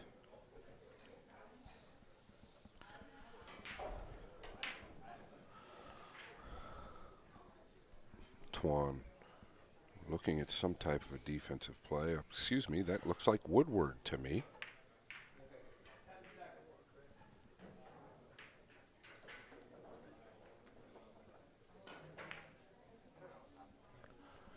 I'm going to stop here, Carl, and try and get the one down below the green and pink. Needs help. Weren't the best of cue balls, was it? No, he might have found the gap, and if he didn't find the gap, the jump cue's available. No, and that is an error. Needed to be a little more assertive with the cue ball at least. You could have stopped or drawn back. So to find this gap, definitely an error. What can Win Antoine do? Well, I don't know where he was going here. He was elevated down on the cue the whole time, so it looked like he was going to take that 2 tight rail angle towards the 2 all the way. Felt like he could level out and come out for the 2 in the same corner as the 1. Already got himself in trouble.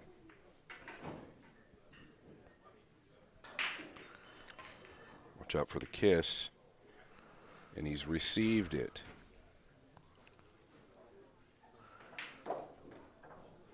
Well, he's had worse days at the office where them 2 have finished. Wowzers.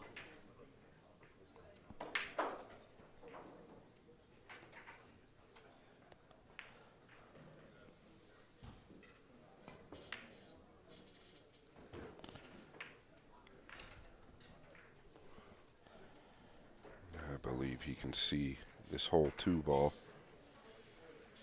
I don't think he can go to the right middle. I think that's a little too thin, but looking to possibly play the cue ball behind the brown 7. I wouldn't mind taking a bank at this in the top left. If you play it short, you can come 1 rail out for the 3 in the right middle if you make it.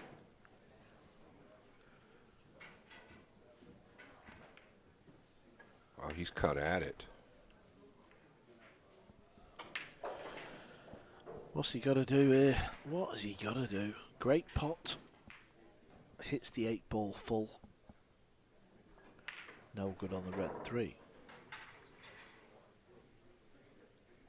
Well, I say no good.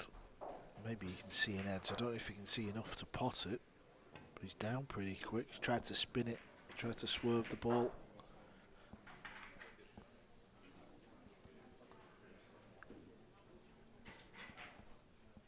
Yeah, Antoine definitely struggling. Is from Vietnam. Nice to see some really, really great talent coming out of Vietnam. Showed us a lot of what he's made of in Boston last week. We've also seen played many other major events.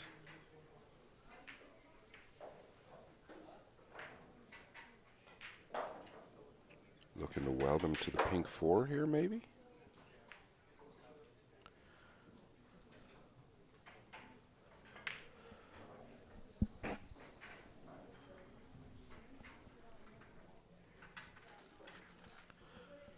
Going for the short cue. Again, is it one of them type of shots where he's got to land the cue ball on top of the 3? Look how steep he is on this shot.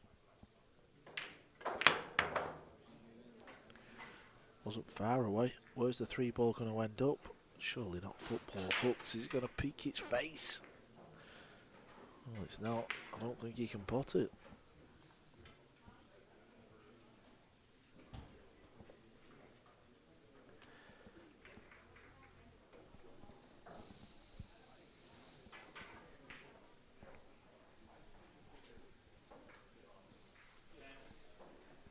Is he crossing at this?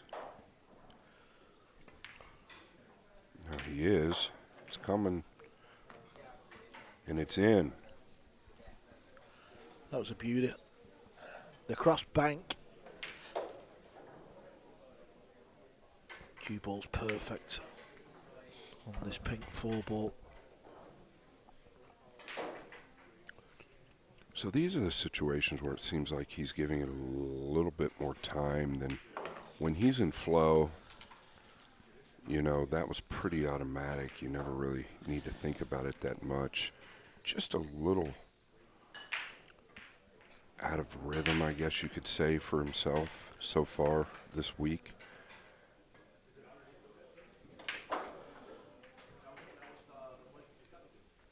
"30-second shot clock. You get 1 extension.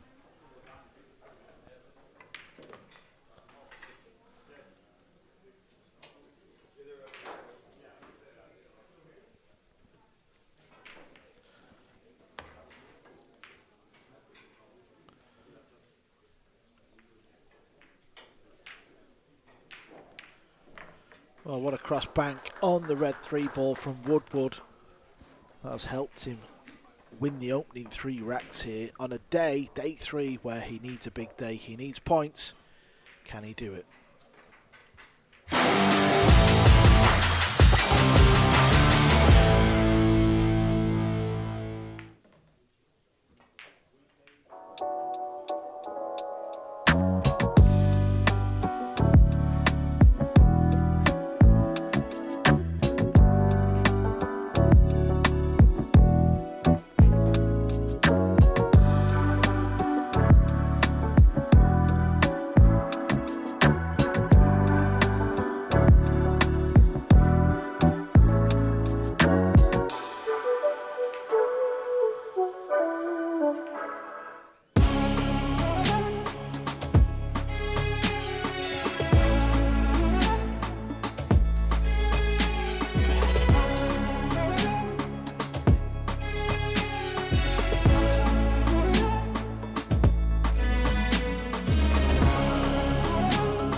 This is table 2.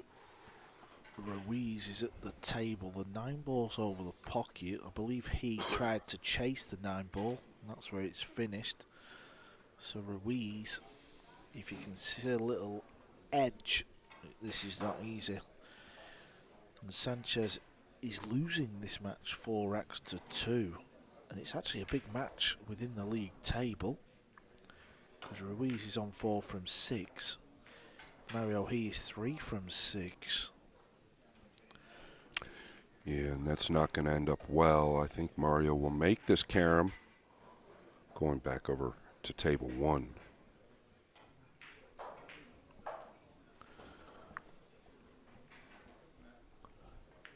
And we will keep you posted on table number 2. And Mario, he does win it with the carom.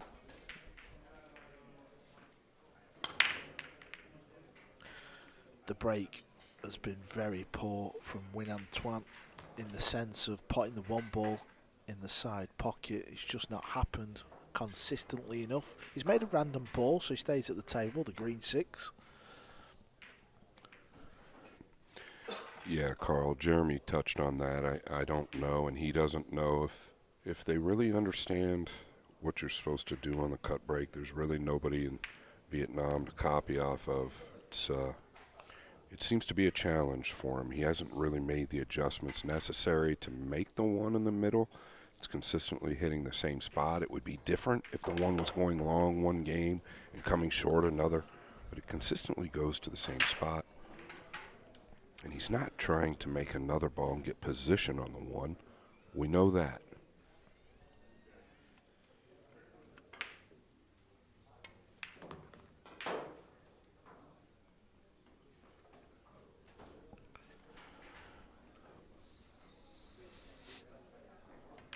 A very badly needed rack here.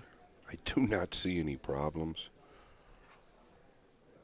Unless he creates one. Well, he's playing this with the opposite hand. He does do this a lot, so he's more than capable of switching.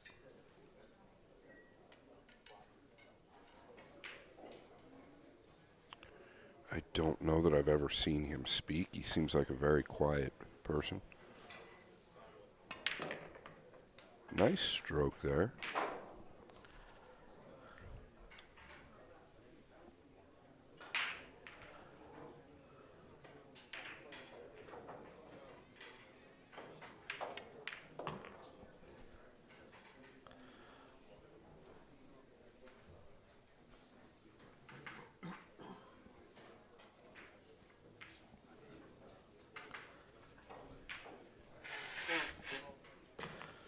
Gets his first rack on the board here on day 3.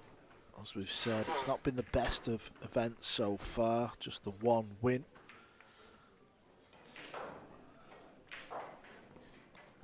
And he's come a long way, all the way from Vietnam. We was over there for the Hanoi Open.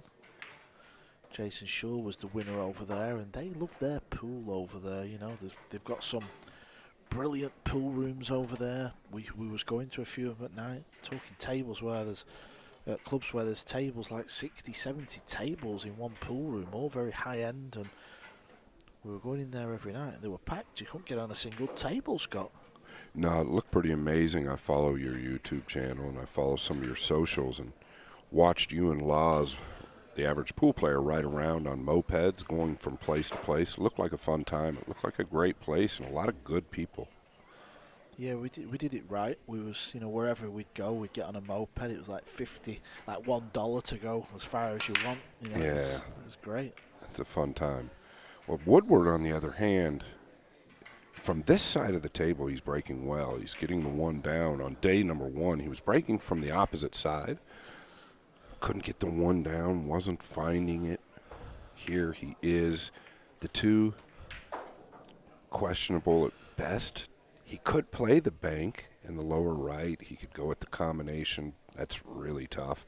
I like the bank because he could play it 2 ways if the 8 isn't a problem. I mean, he could also possibly go with the 3 with the 2 and possibly go with the 4 at the same time. Looks like he might be playing defense. I am just listing options. I really like what he's done with the cue ball, but I guarantee you Tuan is happy that he's at the table. He really likes this jump cue, whether he's over a ball or not. Yesterday, Carl and I watched him jump a 3-ball in. It was just inches from the object ball that he had to clear. Watch out, cue ball.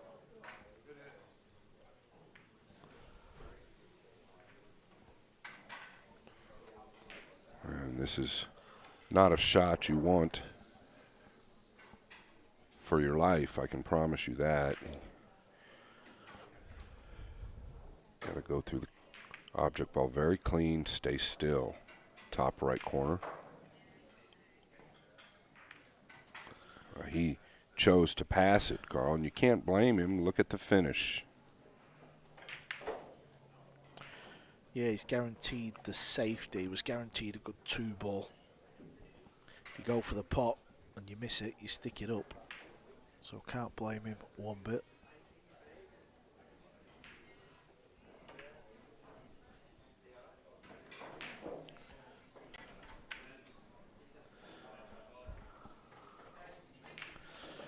Really making Win-Antoine work here. And that was why Woodward decided to play the safety, because he knew he would be faced with something like this. Now, I don't know if he's going for the bank, possibly pop the red 3 over the corner as well, because Win-Antoine's going airborne again.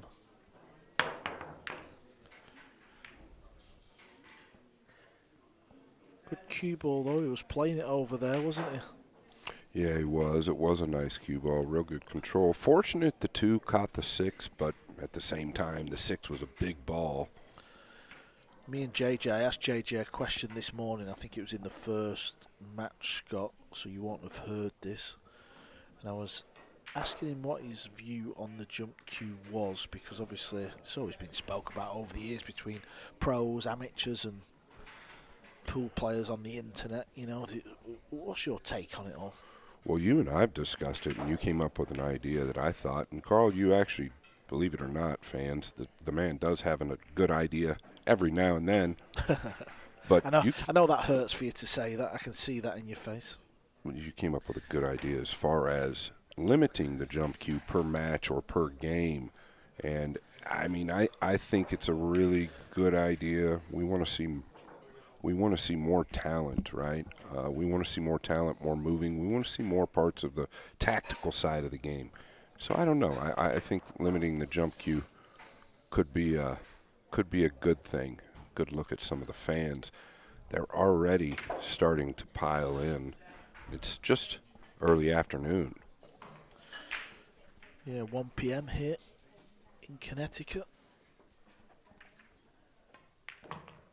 Well, Antoine not going away, is he, Carl? No, he's done this. He did it yesterday against Jason Shaw. He was 4 racks down and won the next 4. Ended up losing. Hill.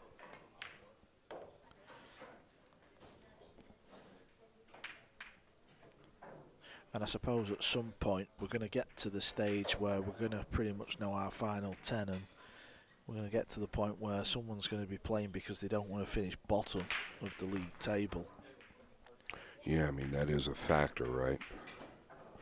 Got a small match going on table number 2. No big deal. Josh Filler versus Ko Pin Yi. Filler looking to win rack number 1.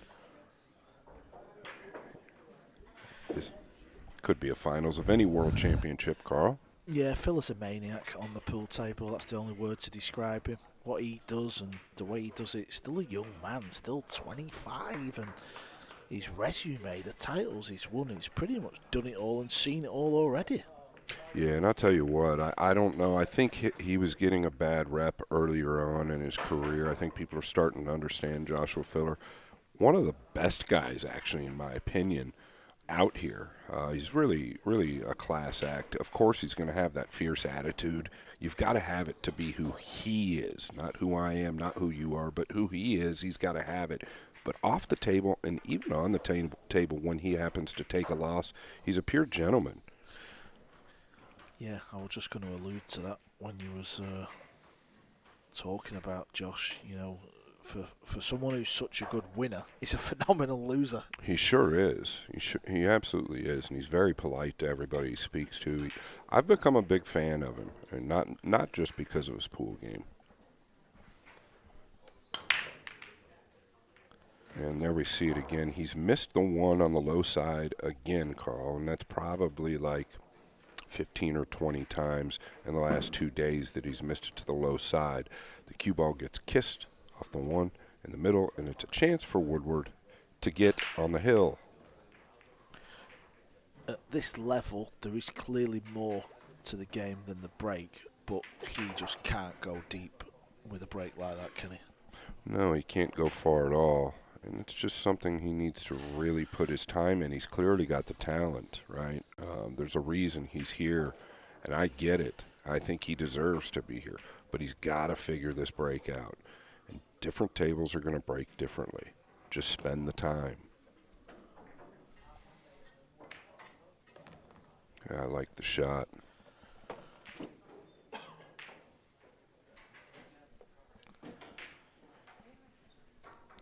He's enjoying his lunch, that man, in the middle. Rightly so, the food's phenomenal. At US 1 Billiards, we've been treated to all sorts.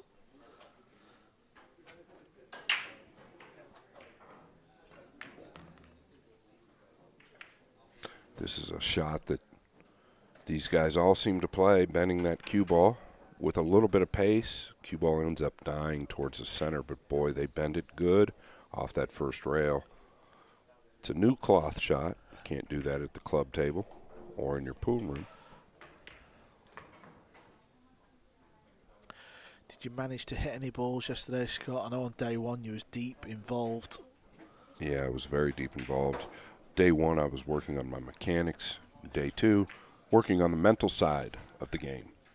What's in store for day three? That's all hush hush.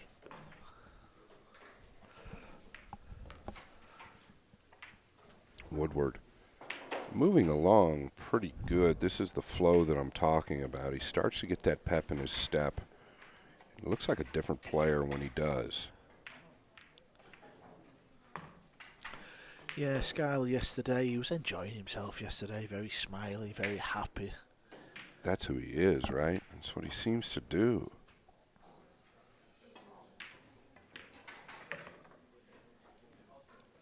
Shout out to his much better half, Ashley. They are having another little one. Congratulations. Sorry, Scott, I was just going to say she'll be pleased to know there'll be no yellow cards or red cards here this week. That's a fact. That's a fact.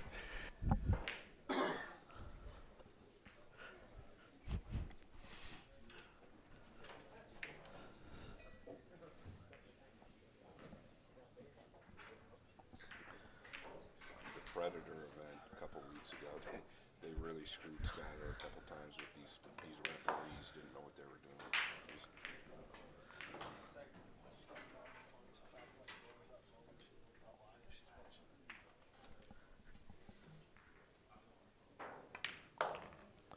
All systems go for Woodward on day three.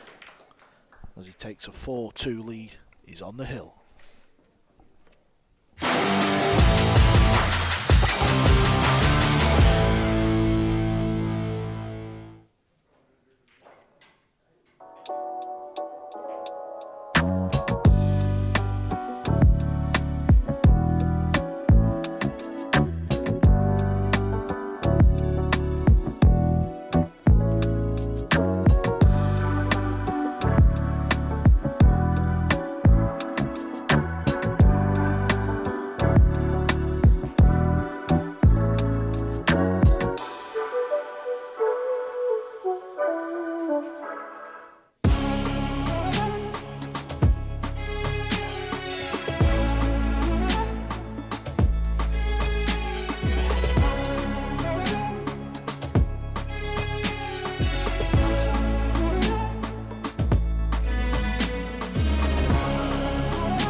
Yeah, taking a look at table number 2 in the room. It's a great view of this room. Woodward waiting in the wings. Ko has a look at clipping the 2.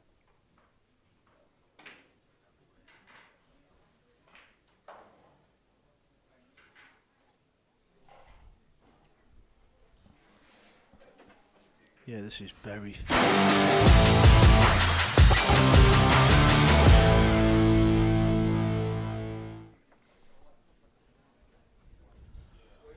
Welcome back to the action. USA's Woodward is on the hill. He's playing Win Antoine. Win Antoine has come a long way, all the way from Vietnam for this year's Premier League pool. 16 players started, 8 players were invited, and then we had the top 8 ranked players on the WNT. After day 5, we're going to lose 6. The bottom 6, that is 10, will go through to the next stage of the event. Where's the red 3 ball going to finish? Yeah, Carl, and I'd like to say that Win Antoine maybe jet lagged all the way from Vietnam, but the problem is with that, he was in Boston, right? He did play decent in Boston. Probably didn't have the finish he'd liked.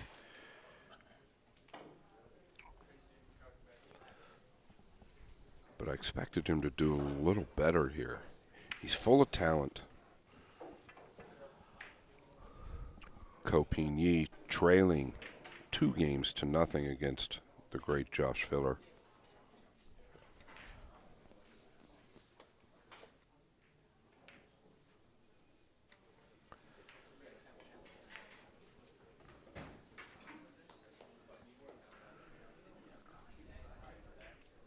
Well, the problem he's facing here, Carl, is he doesn't want to leave the 2-3 combination. He's going to roll out, but he doesn't know where. You can also leave the 3-2 or the 3 carom. It's just a tricky spot to be in here.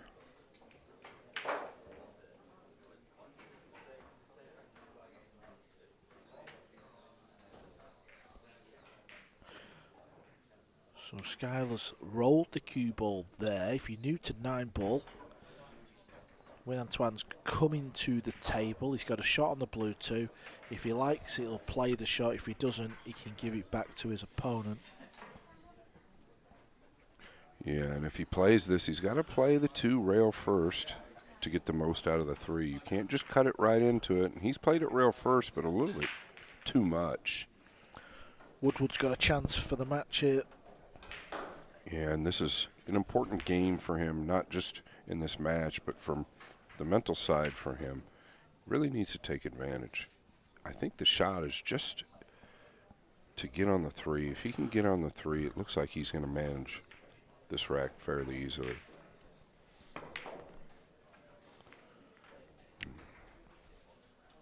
Friendly bump, Carl, but he's actually got a funny little angle here, too, if he can manipulate it to the top left. The pink 4 is directly below him.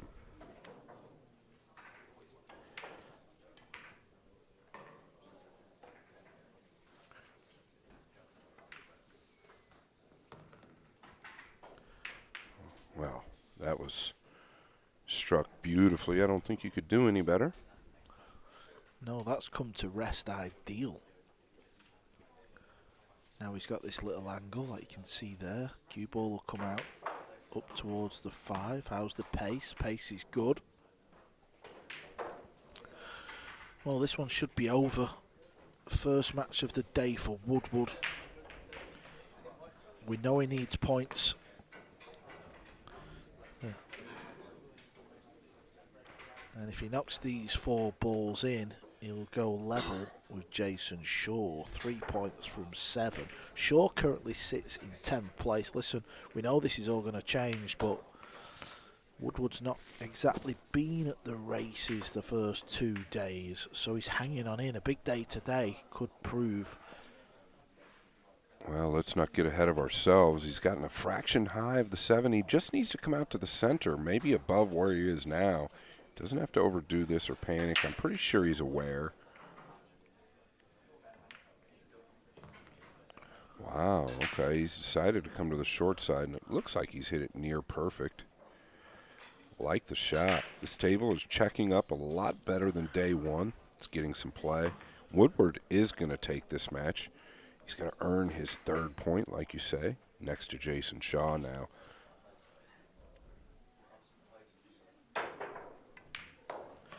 In a match where both players needed a win, Woodward takes the point. Good solid performance there. He's looking good here on day 3 as he beats Win Antoine 5-2. Coming up next, the young Filipino, young Bernie, against David Alcaide.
Pool players, 6 days, non-stop, 9-ball pool action here at the UK Open.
3 here at the US 1 Billiards Pool Hall, owned by that man right there, Jason Shaw. Delighted to get a big win here this morning. Much needed win as well.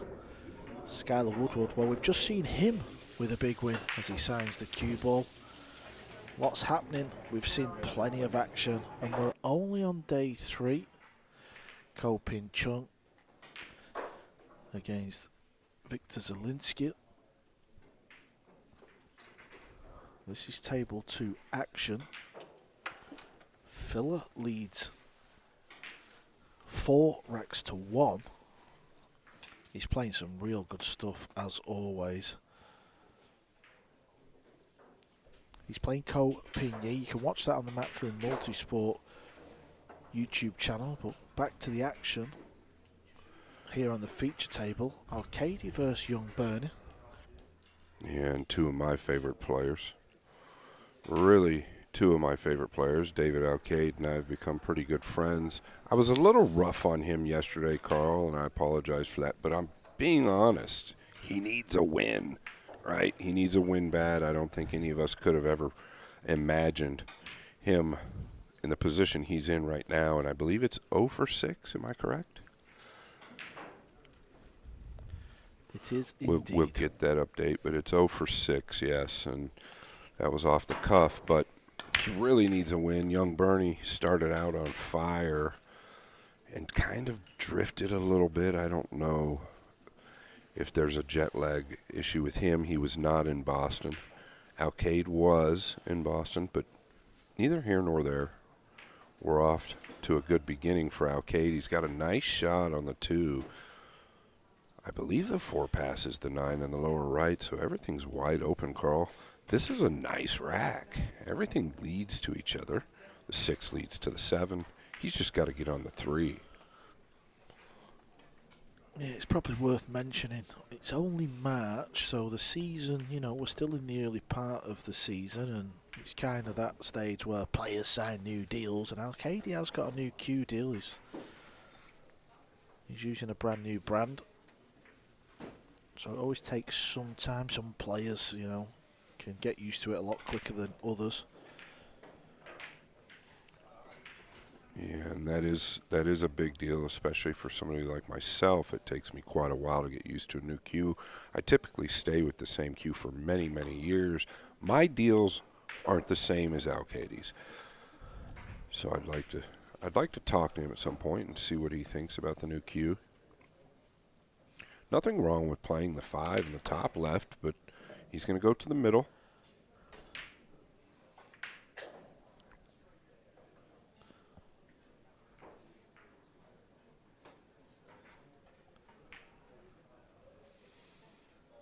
It's a good way to get started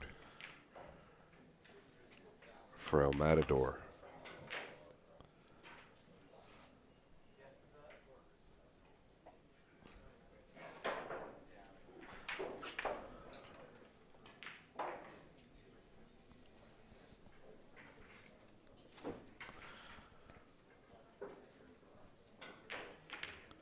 Just while Alcaide runs the table, 3 balls to go. Joshua Filler has beat Pin-Ye 5 racks to 1, so a convincing win in the end for Filler. Carl, it literally seems, I'd like to get a time on that match. It seems like they just started it. 5 games to 1. They played 6 total games. It couldn't have been more than 30 minutes. Well, he played 1 match yesterday. Took him 18 minutes. Yeah, I think 17 minutes and 50 seconds to be exact.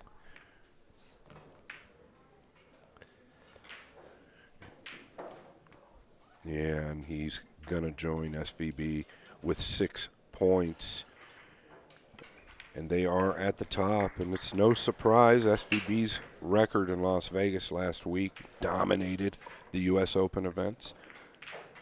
And now Filler, with what he did at the Derby City Classic this year, it's pretty fascinating. Filler stays on table 2. Zielinski walks into the arena. So Filler's playing back-to-back matches. And I just had a brief talk with Zielinski. Alcaide looks really, really intense. He's got that crinkle between his eyes. A lot of players are like that, including myself. He's an intense player, very emotional. Gives it everything he's got. Yeah, I think I'd be looking intense if I'd not managed to win a match. He's the only player left in the field yet to pick up a point. Boy, but can you imagine? That could really, really work against you. He's aware of this situation. So the mental demons that he's fighting have to be a serious challenge. And that's what makes a professional a professional. Can he overcome it? We're going to find out. I know the young man at the table isn't going to hand it to him. That's for certain. The little prince, 19 years old, from the Philippines.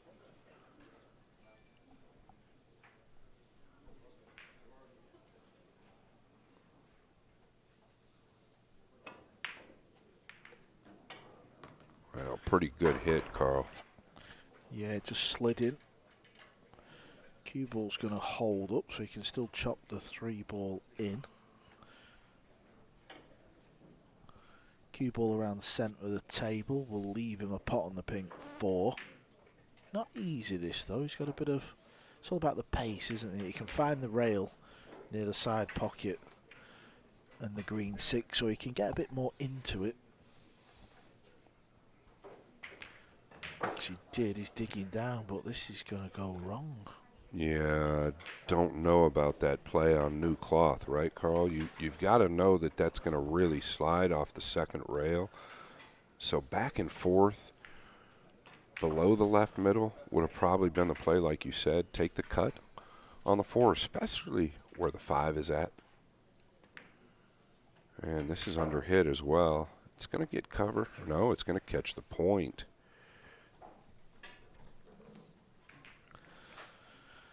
It's a shame for Bernie because day one he did really well. He had 3 tough matches on day 1 and he won 2 of them. Yesterday was a complete opposite, and that's why today he's found himself in a little hole. He's outside the top 10, 2 wins from 6. He sits in 12th place. Well, Alcaide's overhit this defensive shot.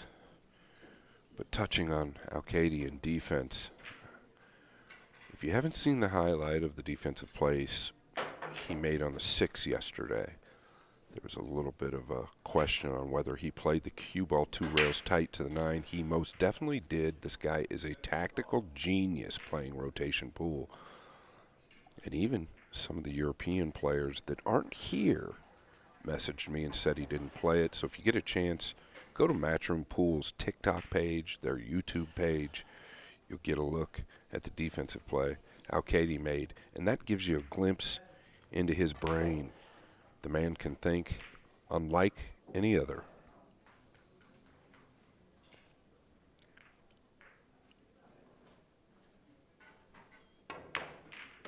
Yeah, very aggressive. This shot going to be just as difficult, maybe more difficult.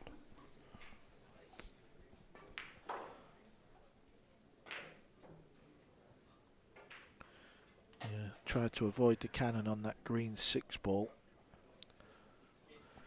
Pot in the purple 5. Cue ball looks like it's going to clip the 8. Main thing is pot the ball. Yeah, and this will expose any weak fundamentals that you have. And he doesn't have any.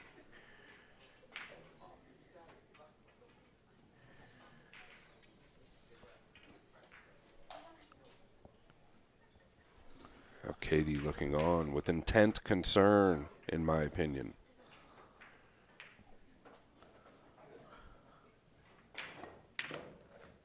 Very clean. One thing this young man isn't lacking is fear.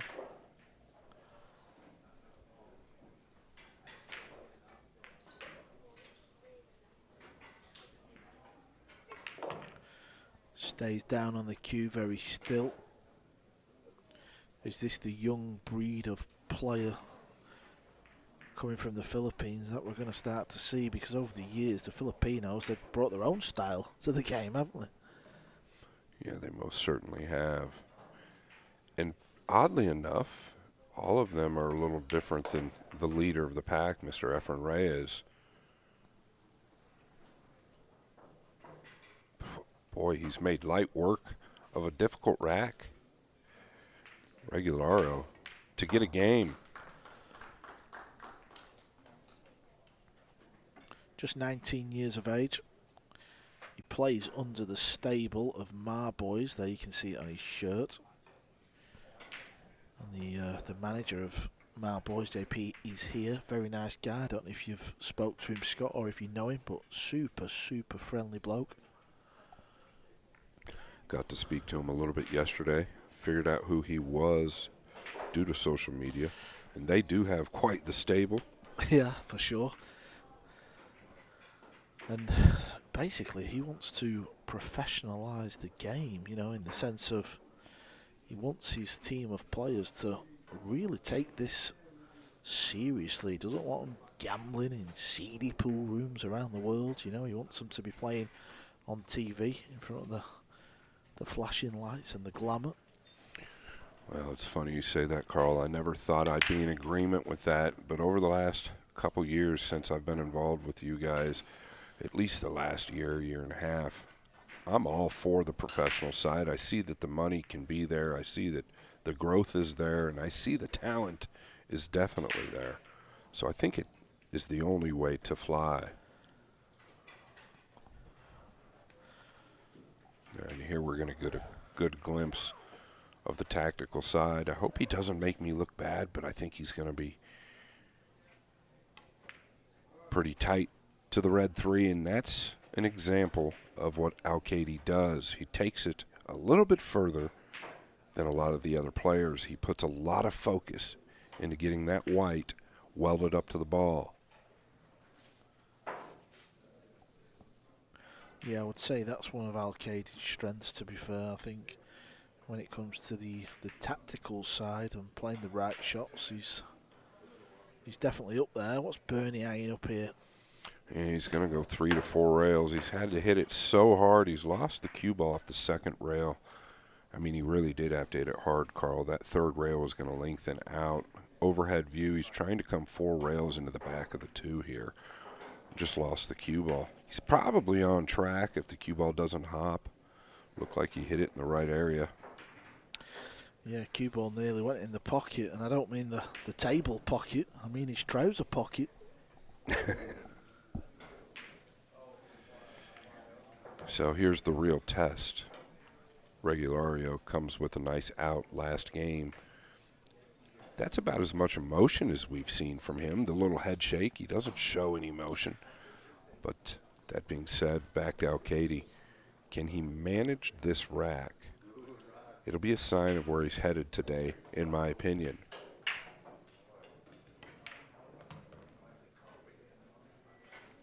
Doesn't want to be straight here. I feel he's a little straight. He should be okay. But he's looking. Doesn't want to come towards the 7 if he doesn't have to.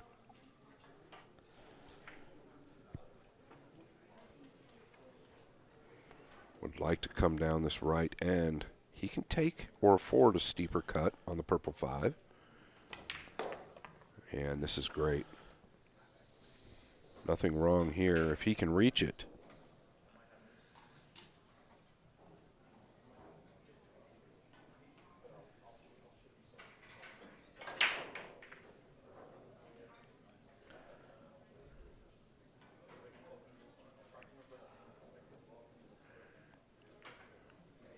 If he's going to dig into this, Carl, with a low outside ball, that second rail, we've talked about it for the last 2 days, it's going to want to lengthen out. Does not want to get below the 6. He's going to check it with an inside ball. I think it's the right play. He could go up and down to control the speed, and that's what he's done. He's used the second rail.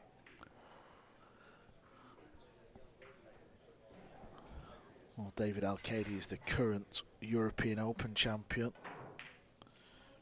What a week he had there. He actually beat a Filipino in the final. Another young Filipino, Another player who's been tipped for big things, phenomenal player in Anton Raga.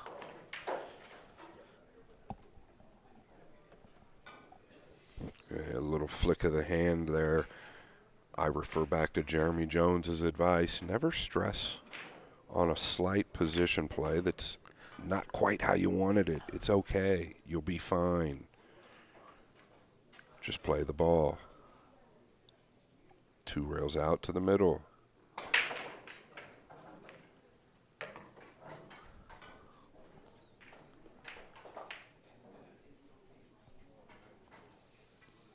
Nice recovery.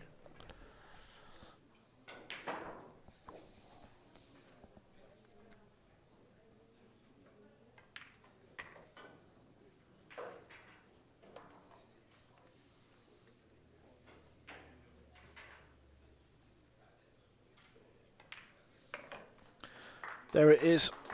Alcaide is looking a little stronger here on day 3.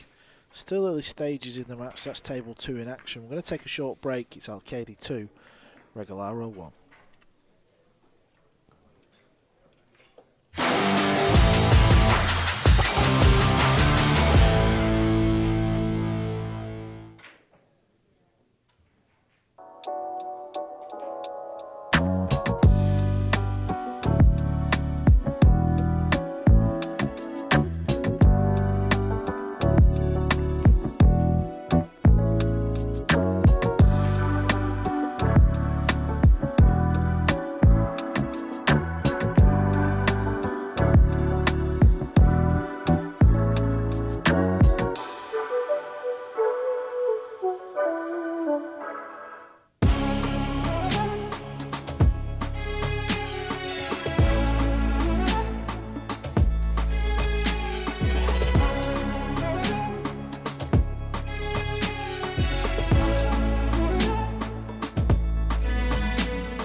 Phil still on table 2.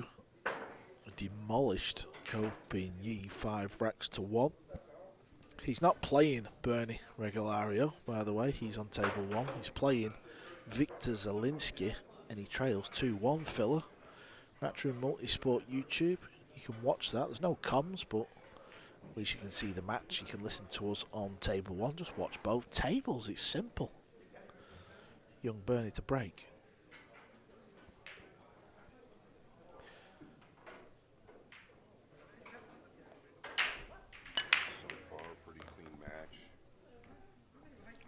Yeah, pretty clean match so far from what I've seen. It's been all about the break. Young Bernie definitely knows how to hit the break.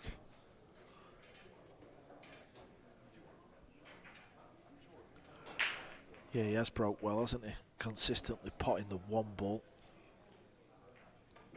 This is awkward. Really awkward. The cue ball's above the 2, meaning if you want to cross the 2 above the 5 and 4, hiding the cue ball isn't easy. Looks like he might. Yeah, pretty good hit from where he was. Alcaide gives him props.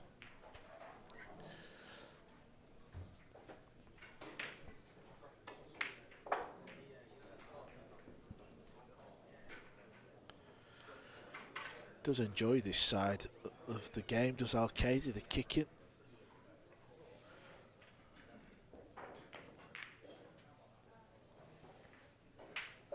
Yeah, he started out as a 3 cushion player. At the age of 20, he said he was pretty much in his prime, playing 3 cushion. Then he found rotation pool. Obviously glad he did. Star of the WNT. I don't know where he's going to go with the cue ball. Into the green 6, possibly. Well, he's overcut it. That's the problem. A little deceleration right in the backswing. He'd like to have caught that ball thicker. He put some right-hand English on the ball. I don't think it came back in time on this new cloth. Showing a little disappointment there. You can see it in his eyes. Very calm young man. Haven't gotten to know him. Almost looks like you can go rail first here, but Yeah, I agree with you. I was a bit surprised the short cues come out. well, it's worked. But that's why he sat over there. Why sat over here? Well, and you can see the overhead. The rail first he'd have had to masse. So, obviously, the right decision. I don't think you flirt with the short side on the 4. Look to play the combination. The 6 could be an issue, depending on what he decides to do. I do not believe it passes in the lower left. Another look at the fans. These guys really sweating their player. Not exactly sure who they want. But it's probably Alcaide. And he's fallen a fraction awkward here. He's looking at the 6. Does it go?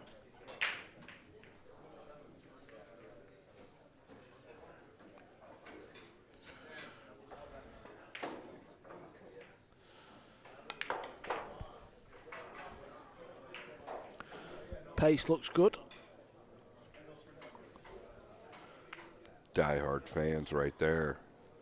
The young lady on the left was really into it yesterday. I loved watching her watch these players. Clapping for every shot. It was a really fun vibe last night.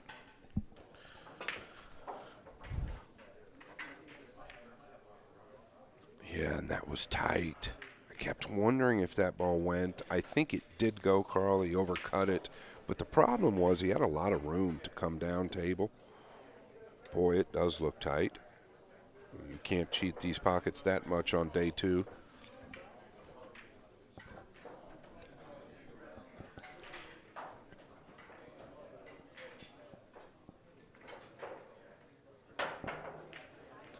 Just not happened for David, has it?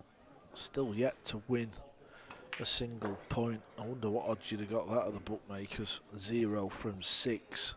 You can see in the distance, rather, that not only are the VIP fans that have been allowed in to watch, there's only been a select few, haven't they? Because they've literally set some seating up around both arenas, so everyone's got a fantastic view. But they've let the pool table stay open, so you can see there's a bit more of that pool hall vibe. Some of the fans have, you know, it's not easy to sit there all day and night and watch pool matches, is it? So from time to time, they go and grab a cue stick and hit a few balls. Yeah, pretty cool vibe. What a nice bank for the young prince right here. Comes around, avoids the right middle for position on the brown 7. He's going to punish Alcaide for the mistake on the 6. That seems to be the story as well. Any mistake that Alcaide's made this week, he has been punished for it. And that's what's supposed to happen at this level.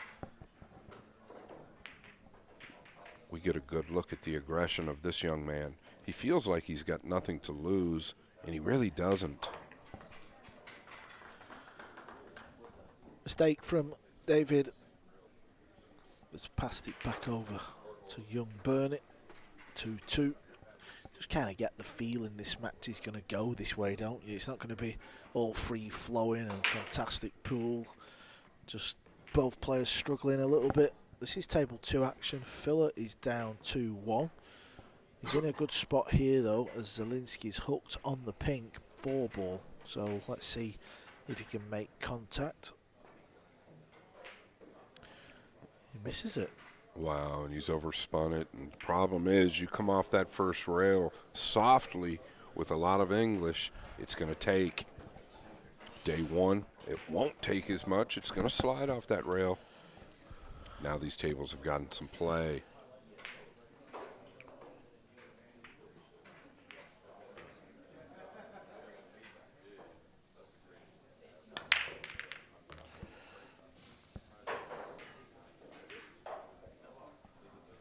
And the cue ball's going to finish up top.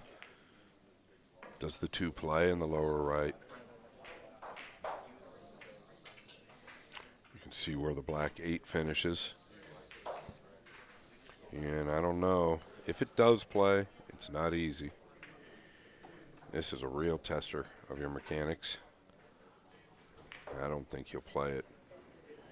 Really looks concerned to me.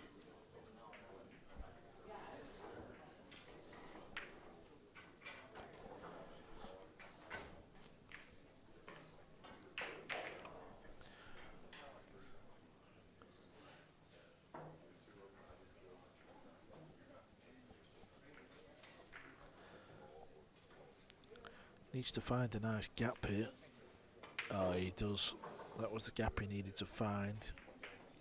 He might leave a jump shot, but not easy. 2 balls not exactly close to the pocket, so in order to pot the 2 ball, you've got to find centre of that top right corner.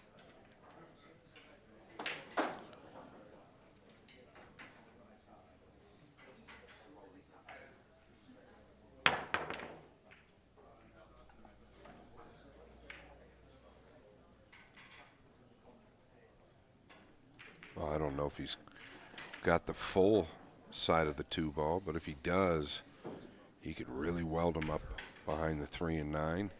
Could also take a cut at this. It all depends on what he can see. I met that young man yesterday. That is her son. I apologize, I do not remember the names, but boy, he is a huge fan of the WNT. He's going to lose the cue ball here. We don't see this too often, Carl. Yeah, David won't be a big fan of that. He'd like to take another shot at that ball, let me tell you. And the reason he's lost that cue ball, he's trying to get right up underneath those 2 balls. The red 3, yellow 9. Puts a touch of check side on it. It just didn't grab. Maybe caught the 3 a little thin. Excuse me, maybe caught the 2 a little thin trying to get into the 3. This is also thin.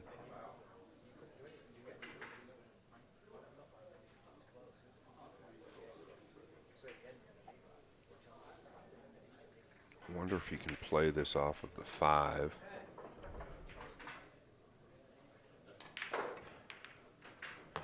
And that's what he's done. Doesn't want the kiss. Don't know that he can get into this ball. He pointed with his cue where he really wanted to be.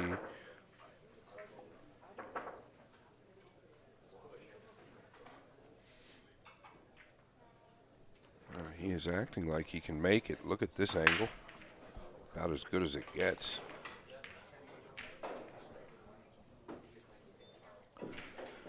Both players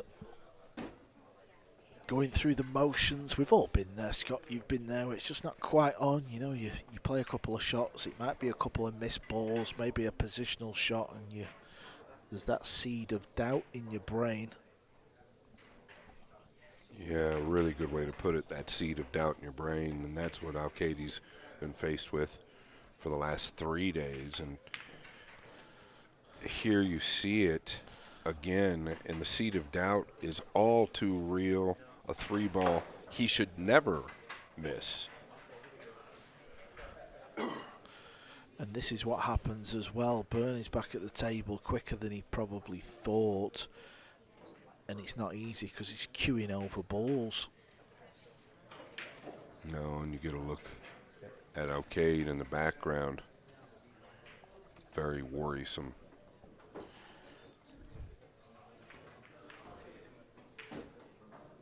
Oh, this ball is held up as well.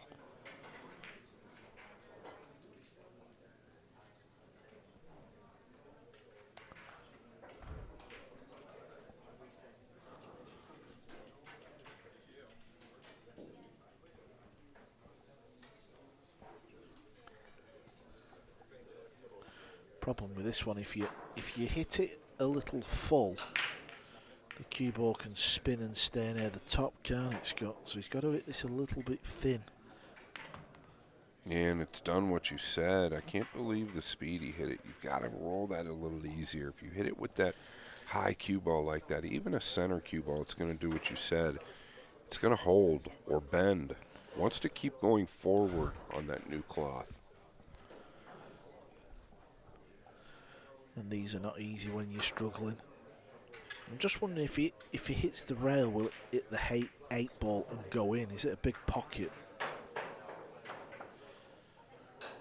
Yeah, I don't think the 8 will go, but I think he can make the 4 off the 8.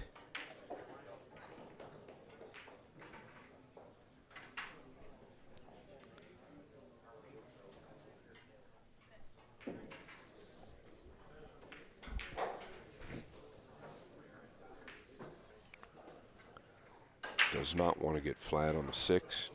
Wants to carry an angle.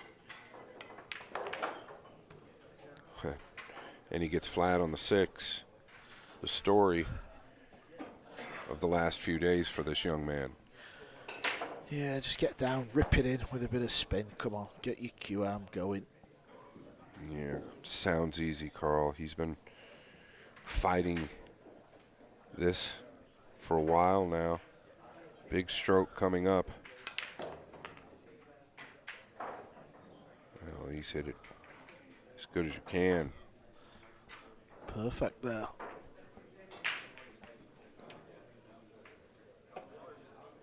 And a big game as well. You don't want Regalario taking the lead if you're Alcaide. You see a little quiver of the arm there. Everybody shakes at some level or another.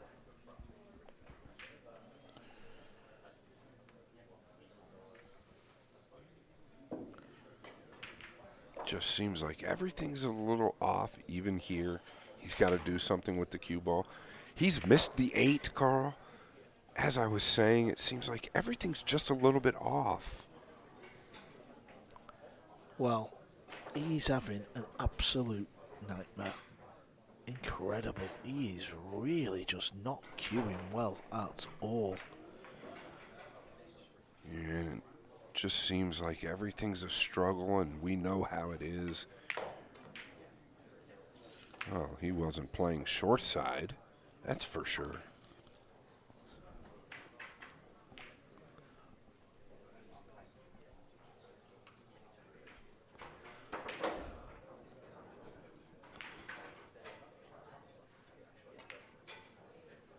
He's missed the 9. His timing looked off as well. Now, we've really big Bernie up, but are we seeing some sort of weakness here coming out of the young Filipino? Yeah, it's definitely mental. I know it's mental. It's not ability. That's not the problem. He's not lacking that. El Matador gets that game down. He is not going to be happy, I can promise you.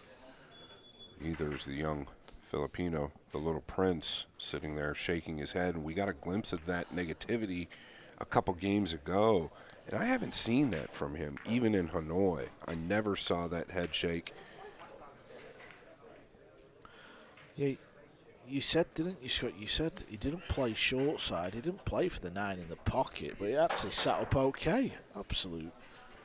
Yeah, he was trying to come out, right? He's trying to come out 2 rails, obviously. And he under-accelerated, doesn't get there. That's okay. It happens in Nineball. That's why they make 6 pockets. And he misses the 9 pretty much straight in the lower left. So is it the pressure? Or is it just the negativity that continues to mount in the minds of these 2 players? One thing Bernie's been doing good is the break. Let's watch the yellow 1 ball, right centre pocket. This time it goes high, so his timing is clearly out. Yeah, I agree, Carl. And it looked like his timing was off on that 9. It just looked like something wasn't fluid, something wasn't there. It looked like he missed a stroke or 2 And really, like Carl said, the timing isn't there. So I was bragging on the young man big before this event. He was proving us right. Now we're starting to see signs of worriness. Pretty good defensive play there by Alcaide. He knows he's going to be able to jump to the yellow. 7 is a trouble ball.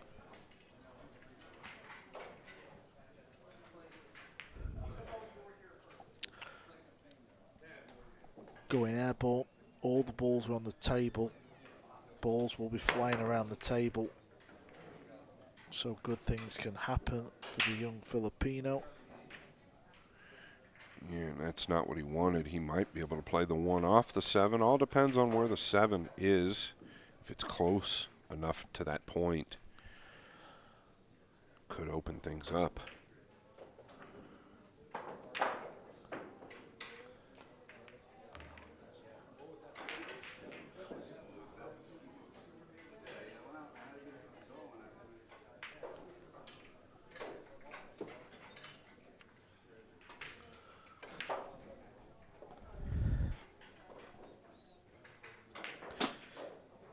Playing safe here. Chipping off the right side of the 2. Cue ball back down.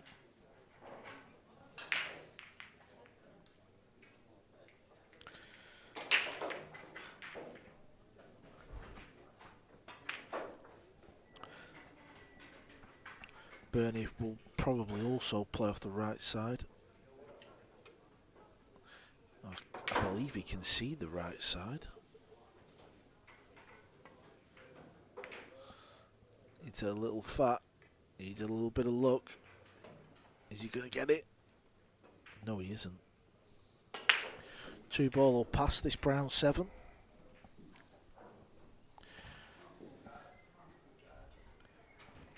Alcaide's movement's a little quicker, possibly due to the shot clock.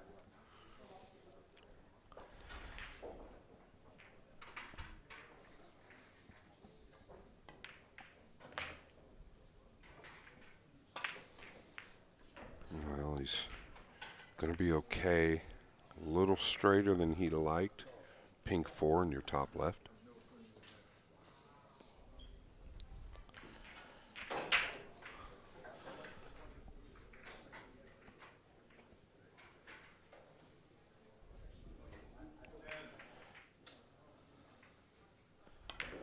Filler 3, Zielinski 3. Filler's at the table, 4 balls on. I expect this one to be close. And close it is.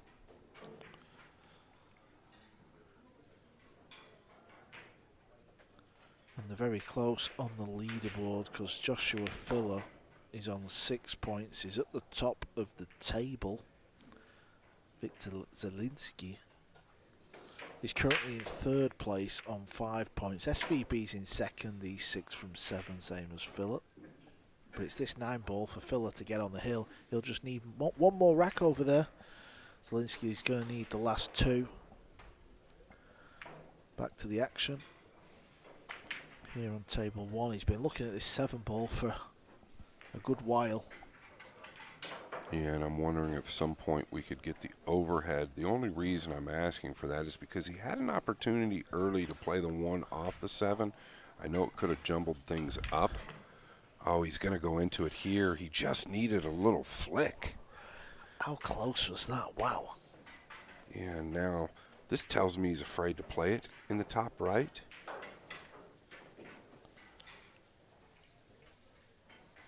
But it must go past the point.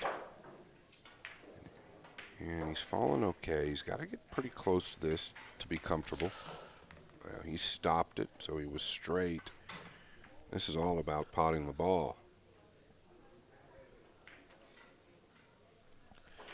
It's funny how sometimes you can hit the opposite middle jaw of the pocket and miss this ball. And I think that's if you just catch it a fraction full. Well, that held nicely. Looked to me like it might come out. Looks like he can get the cue ball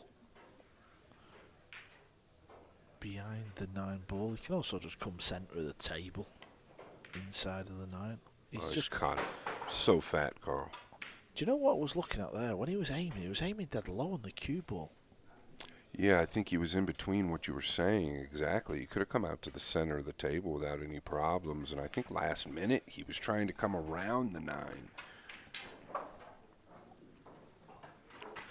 Listen, I've been commentating for a few years now, and I've done a few of David's matches. Potting the ball's not, it's not one of his strengths. I'm not saying he's a bad potter, but he might be prone to missing a few more than certain players on tour. But this is as bad as I've seen it from David. It really is. Well, you've got to wonder if it's part of the cue. The young prince or little prince on the 9 here. He's got to get this down.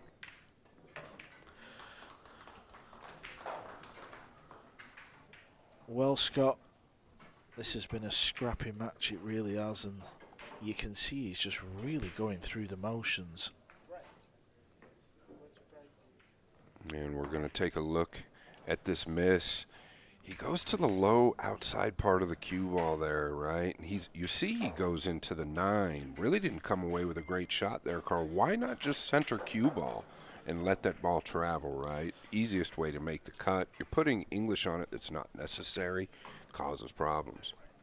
Yeah, it does cause problems, and it's been an intriguing match, this one. Both players are struggling. When we come back from the break, it'll be a race to 2.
This table right here is Joshua Villa against Victor Zielinski. The match is tied at 4-4.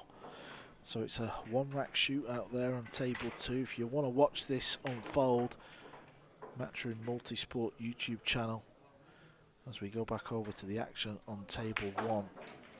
Yeah, and I will add, Carl, I think that match that we just took a look at is a little more important for Zielinski than it is Filler, just for his mindset. Talk about mindsets. Both of these gentlemen are struggling.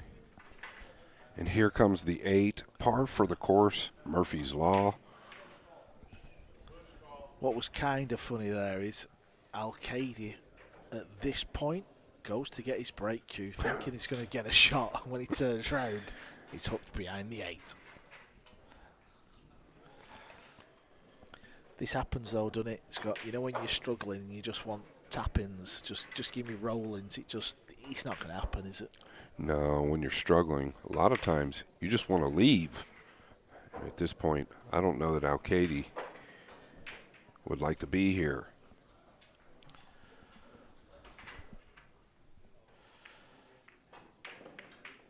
Regalario.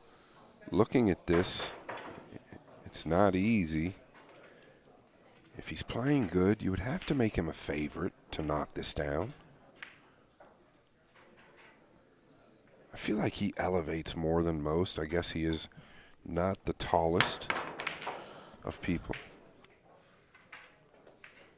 But once again, gonna kind of get away with it.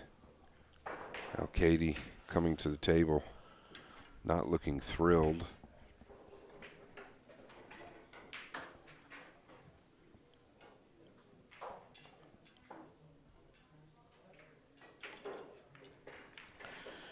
Do you think at this level, Bernie's not thinking about this or thinking this way? Or do you think Bernie's thought, well, I'm playing David Alcaide. This is the guy that won the European Open, beat my buddy, Anton Raga. That's a good question, actually. I don't know that he's thinking that at this very moment. Maybe as the match started.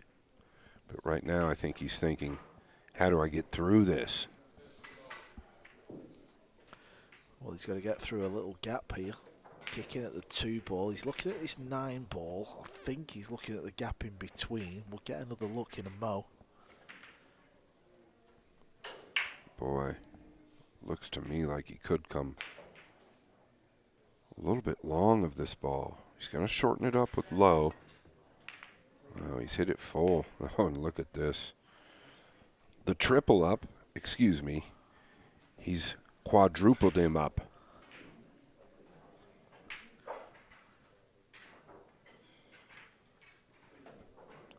You know, at this point, it's not really a case of David thinking what is going on out here. It's a case of he's just struggling. He's missed ball after ball. This match should have been put to bed ages ago. Oh, beautiful kick shot there from Alcaide. Absolutely, another tactical piece of precision.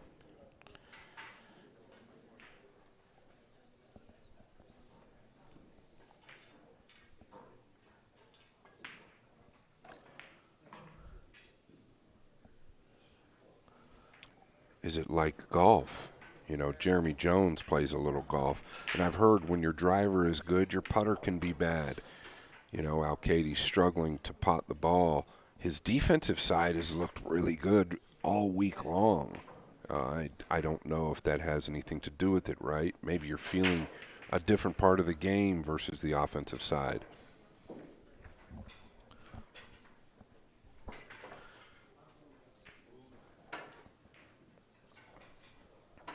Yeah, well, we see what David's going to do here with ball in hand. We're just going to flick over to table 2. We told you that match was tied 4-4. But it's Zielinski at the table with the 8 and 9 left. And he's going to get the job done.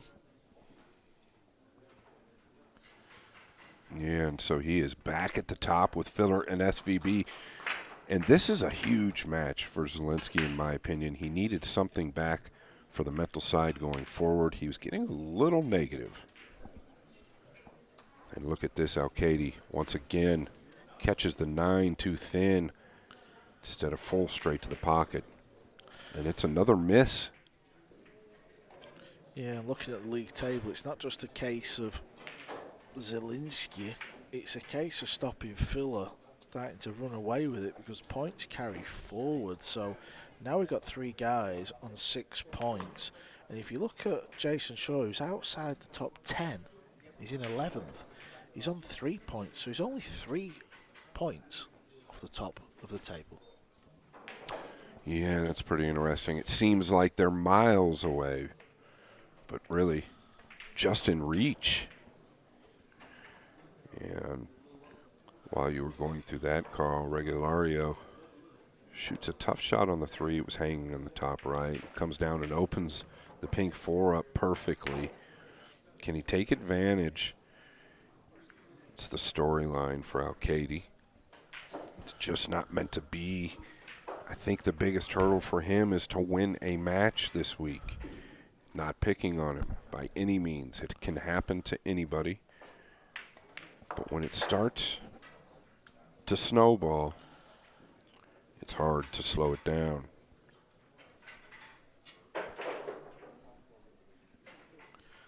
was just talking to you about where Jason Shaw is in the league table. He's just outside the top 10. 10th place currently is actually Skylar Woodward. Well, this is short. I'm sorry to cut you off, Carl, but once again, not perfect here in the later stages of this match. Yeah, the reason why we're telling you about Woodward, because he's coming into the arena, table 2. He's going to be playing Feliciano next. Boy, this is thin. Yeah, and where's the cue ball going to go? It's going to get funny, I think. He's going to have to play the 9 on the top right. I think he's done well there. I think you'd take that from where he was on the 7. I think you'd take that all day long.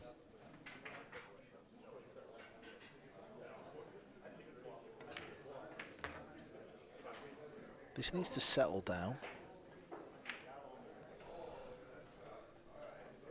Yeah, there's a big difference than being dead straight and having a little angle. He should be fine. He's a straight shooter and he's young. This won't bother a young man, will it?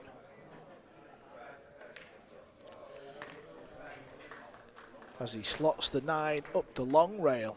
Who'd have thought Bernie would have been on the hill first? This match has just been thrown back and forth. It really has, but it's Alcaide who finds himself in another hole, another deep hole here, because he's still yet to win a point. The only player, can you believe I'm saying that, Scott? The only player to win a point after 2.5 days play is that man right there. Yeah, and if you have any feeling at home, if you read vibes, the vibes he's putting off are not good. You can feel the tension built within him, and it hasn't happened overnight. It's taken 2.5 days. You have to believe, he has to believe, oh, I'm going to win a match here, I'm going to win a match there. Well, now, like I said, snowball effect, it's gotten worse.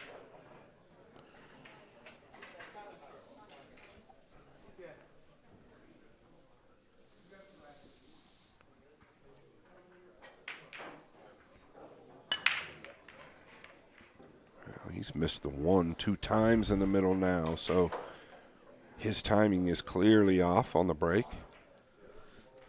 Is there a possible 9-ball into the top corner with a safety? I only had a quick glance at it.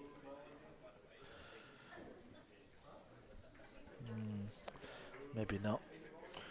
Yeah, I think he's probably better off just looking at chipping the 1 and maybe trying to come down behind the 8, or trying to stay behind the 9 and 5.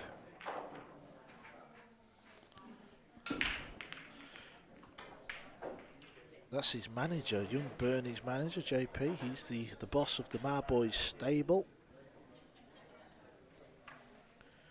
2 rail kick coming up. Carl, can you tell me why these guys go to that second rail?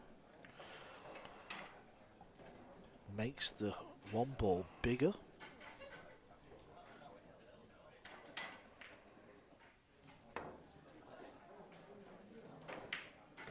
Makes the 1 ball bigger. And here comes Regalario. What a poke he's played there. Jacked up as well. And he is the type to make this blue 2 in the lower left.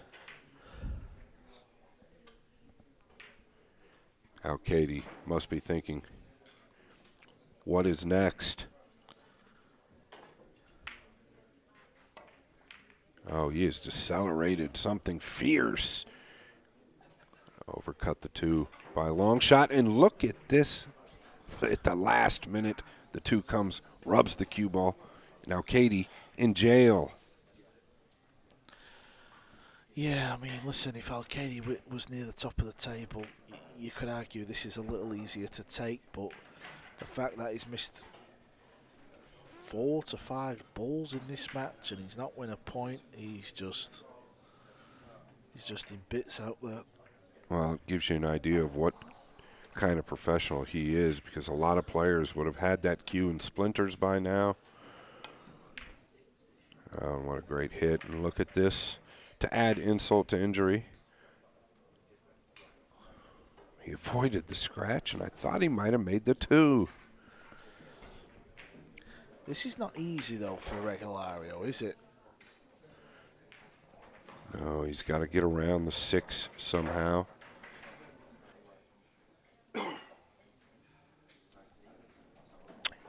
He's elevating. So now he's got to miss the 7.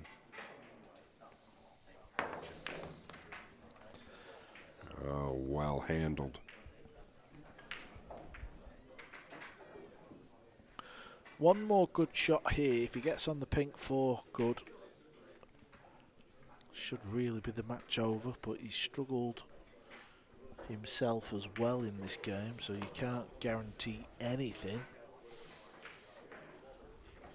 And he's a little steep on the 4. So now he's got to miss the 8. Might just come up and down. Yeah, looks like he's going to try and hold this ball. He's done as good as he could there.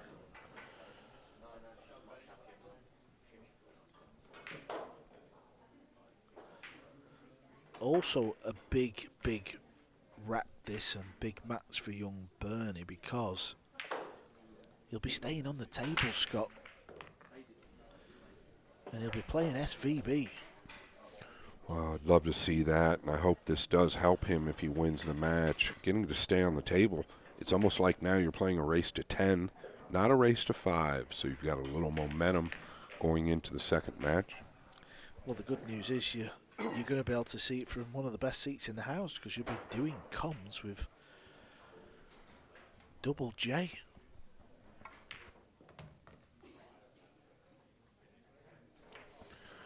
Yeah, he'll be fine here. I think he wanted another rotation or 2 out of the cue ball. He's going to pinch this with a right ball.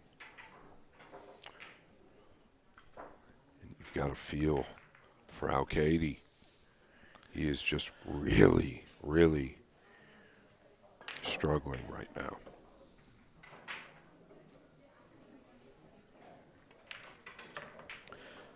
Incredible match, not so much the highest standard, but it was pure drama from the lag. Both players missing balls. Unfortunately, Alcaide stays on 0 wins from 7, but young Bernie goes 3 wins out of 7. That ties with Jason Short and Woodward, and he stays on the table, because up next he'll be playing 5-time US Open champ SVP.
Pool players, 6 days, non-stop, 9-ball pool action here at the UK Open.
everyone. We're back. Jeremy Jones and Scott Frost here. That's Bernie Regalario with the W over David Alcaide. Alcaide still with the struggles.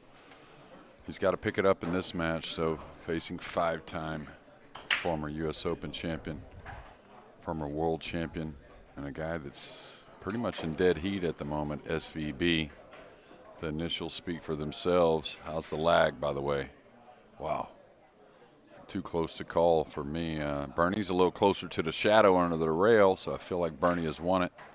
SVB did the calling on the lag. And off to a fine match. What do you think, Scott? Yeah, thanks, Jeremy. Obviously, you can just sense that SVB's on a mission. Obviously, what he did in Vegas, what he's done his entire career. And yesterday struggled one match, went to the practice table. Every minute he had, it was separate from the play on the table. So we'll see what happens. I think Regalario, like you said, needs to pick it up a little bit. He struggled last match. He got it done, but his opponent just happened to struggle a little more.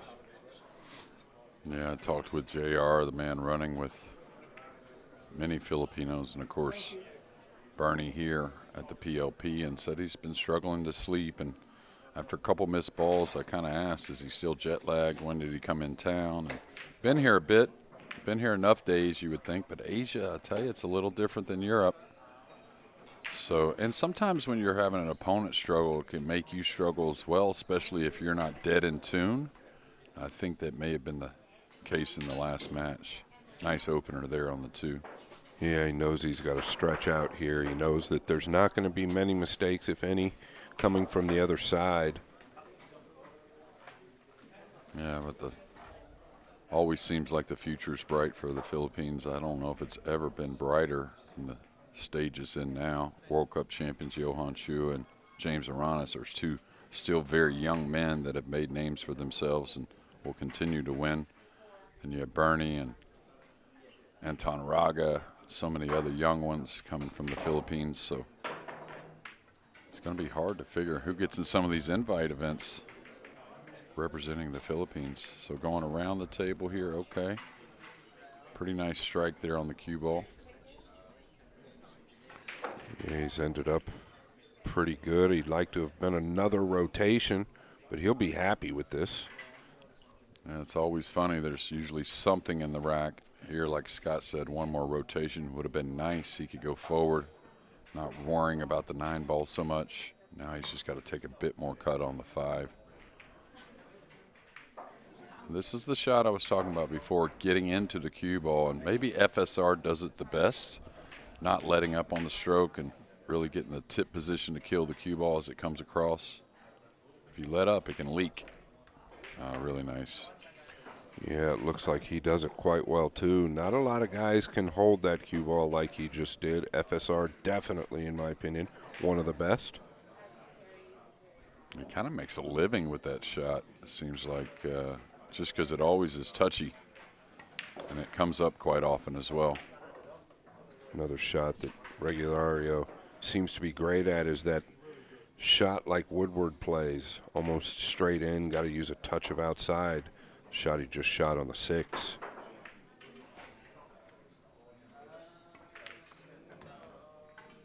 Interesting, he went forward there with the option to draw. On the slick table, most of the players will draw the ball a little more often than going forward.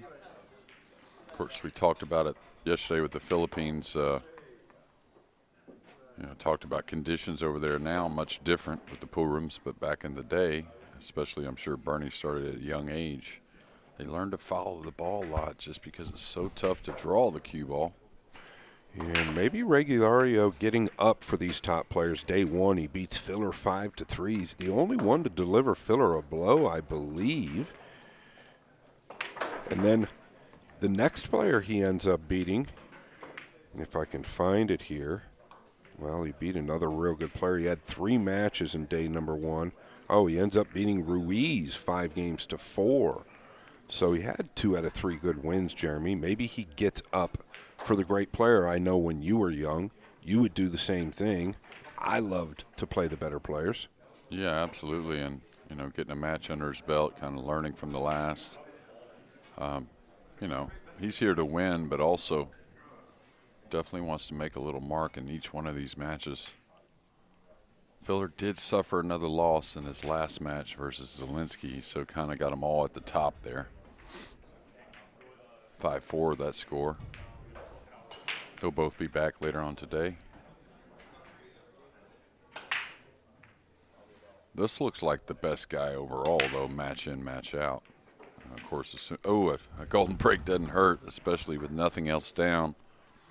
Yeah, right at the right time as well. 9 had to have gotten kissed off the cue ball, like you've mentioned many times, Jeremy, into the right middle. It's funny, the 9 moved downward a bit there on that break, which you don't see very often, and got shaved by the cue ball back in the side. Little deserving. Shane, not a huge fan of how he has to break the balls, but I think that when he takes just a little speed off, he gets the best separation. If he can get that 1 down, I talked about it earlier, Shane and I talked about it yesterday, if he can get that 1 down, he's definitely a heavy favorite after the break. Yeah, well, I've always said it about SVB, and that I think when the ball's laid tough, and that's the basis of the 4-inch pocket, everything gets a little tougher, and when they lay real tough, I kind of feel like he's still the best in the game at it. I mean, or as good as anyone. Filler, you can't deny what he does to some racks and layouts, but I think SVB by design is just incredible. Like I said, when the balls tend to get a little difficult.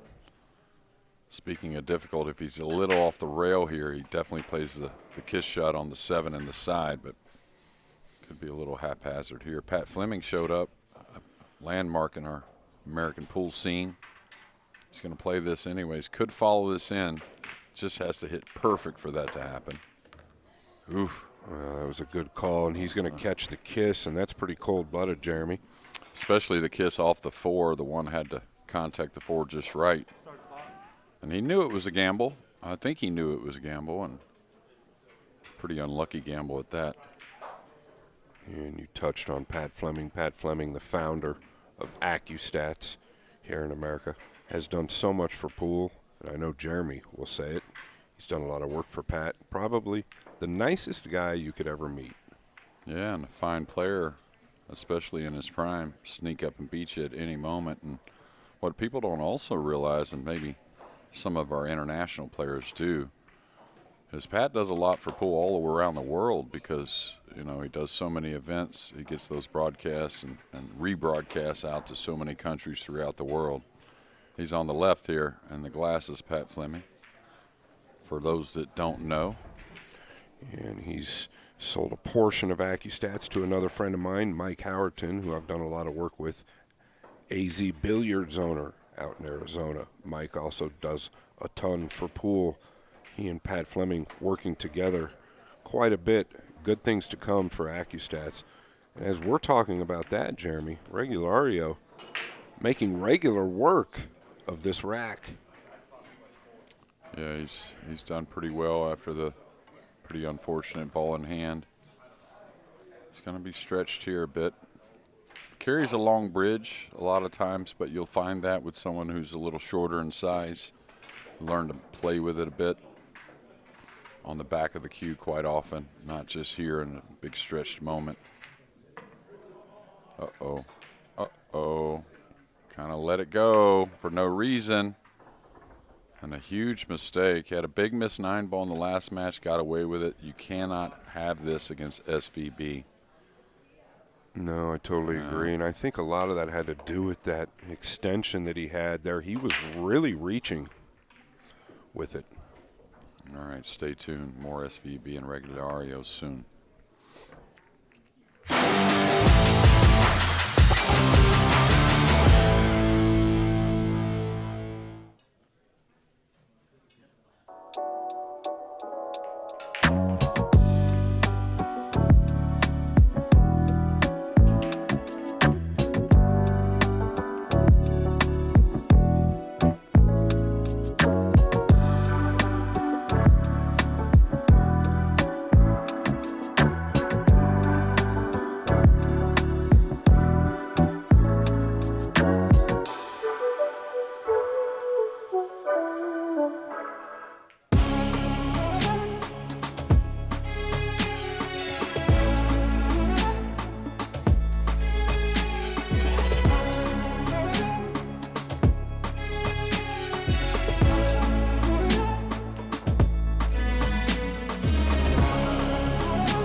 ladies and gentlemen, you can see Table 2 live action on your Matchroom Multisport Live YouTube channel. Skylar Woodward with a win already today. Feliciano with a loss already. Sky in the lead at 3-1. Now back to Table 1. SVB here to break with a 2-1 lead, kind of from nowhere. Ball in hand surrendered on a pretty fine shot, a little unlucky. But then another ball in hand from the 8 to the 9. With Bernie losing the rock in the middle side pocket.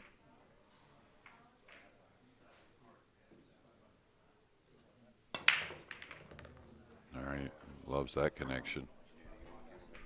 You don't hit him any cleaner than that. Like you said, loves that connection. Didn't come away with anything beautiful, but boy. Well, you know, that's the thing about this break is it's not always going to give you a shot, but you know, moving ahead for SVB, he's got to like the way he's hitting them overall, and it's just percentage play, like long-term kind of thing. Touchy little shot here. He can roll his ball, go to the rail, which most would suggest, and then back on the 8. This is where he usually gets the most out of these safeties, where most are getting the snooker. He a lot of times will get up on the 8, trying to cut off the kick. Yeah, I think with the new cloth, a little riskier to try and really get up into the 8, but he did as well as he could. Didn't cut off the right long rail. That seems awful close to jump, even though it's not a full ball. Yeah, what's the future with the jump also? I mean, I understand securing the hit, but you have to feel like you're a huge favorite here to hit this ball, and I just don't see many pluses from the jump shot. I mean, maybe you can cut the 2 back and carry the combination in the upper right, but I think it's a little better action because when they're close like this and you have distance, you can't get a whole lot of speed on the cue ball. So this isn't going to get much separation, or you wouldn't figure to get much separation. Wow. Well, just about as great a shot as we've seen today, and a little bit unfortunate that the 2 just snuck behind the pink. And you've got to believe that he played it. He was so accurate with the hit. Oh, 100% he played it. Now, how do you come at this kick? I mean, I think he has a piece of it, actually. But can he do much with it? Yeah. He's going to hit a top ball trying to just cozy the 2 past the 9, or up table anyways. I mean, sometimes that's all you can do is make a man come with a big shot. Yeah, I thought the 2 was going to lay up to the 9 for the carom in the left middle. That's not on. I don't know, is the 2 to the lower right on? I know it's on to the lower left. Yeah, he wants to look at the lower right because he can hit a high ball going around the 8. He may end up playing the safety. Okay, he's got the pocket. So I don't think he's going to – oh, he's hitting the bottom of the ball? Is he stunning 2 rails by the 8 versus just a high ball? Which we talked about. Oh, he was trying to influence the 9 ball a little bit.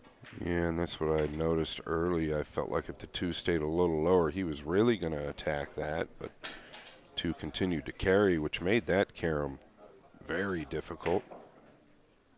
Well, one thing about Shane in any format, he just really doesn't ever take a shot off, and not to talk anything about the other players, but that's just how difficult it is in this game to maybe not get a hair relaxed on the shot. Oh, this isn't going to be what he wants. This is going to be really, really no good. Yes, go ahead, Jeremy. So, the timing, we thought, you know, Carl and I did that last match with Regalario, and we felt like his timing was good at times and then off at times. The times it seems like it's off, he's just a little quick. Well, I think he's a little quick with the pre-strokes anyways. So I've always thought it's hard to have fast pre-strokes and then end up coming away kind of clean with the backswing. I mean, I just don't think they make sense together to have something fast.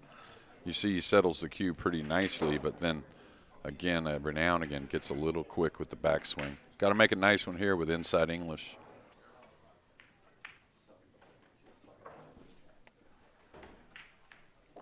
Oh, he went outside, so that means he's feeling good.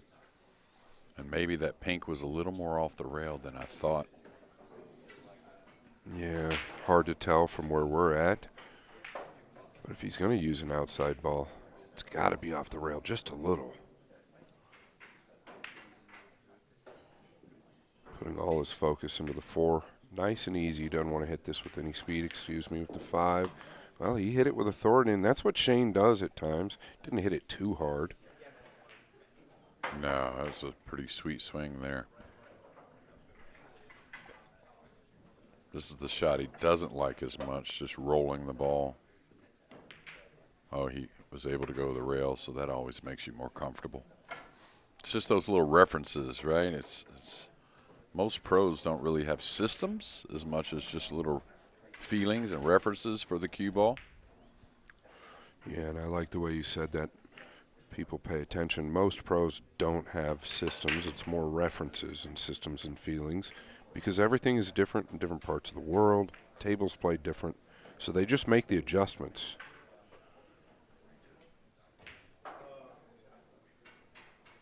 Yeah, he did get to go the break after that scratch on the 8 that surrendered the lead, but you got to think maybe, and after a simple mistake on a safety, maybe a little heady for the young man at the moment.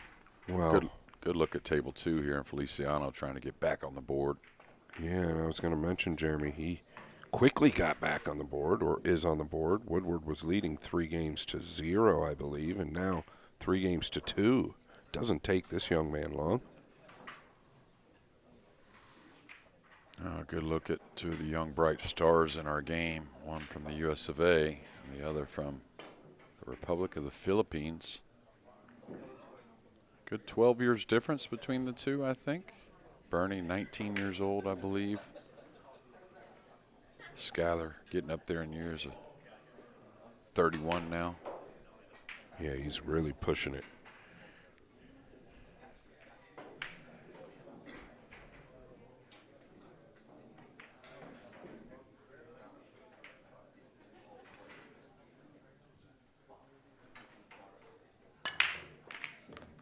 All right, 1 down. Pretty nice connection. Gonna have enough of the 2 to play for the side.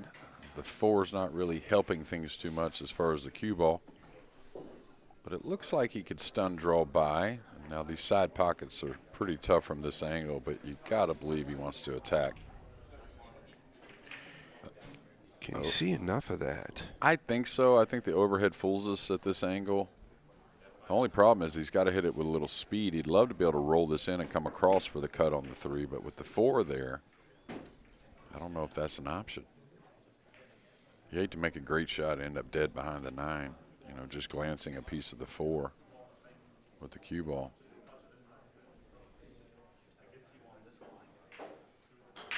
Is he pulling this 2 rails inside the 3? Oh, he played the corner. Yeah.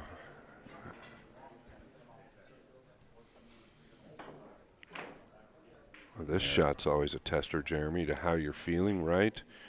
I don't know if he can get cleanly below the 8. It looks like he's actually measuring to come between the 6 and 8, but Shane's stroke, he should be able to get below the 8. All depends on whether that ball is real close to the rail or not. Nah, just what happens on the slick felt, it just won't grab enough to get beyond the 8. I mean, if you put a lot of stroke on it, maybe, but still may try to, and maybe if he glances the 8, he draws down off the 8 into position. I like his first choice, this one right here. Agreed. Because he can roll the 3 in and get thin on the 4, but that's okay.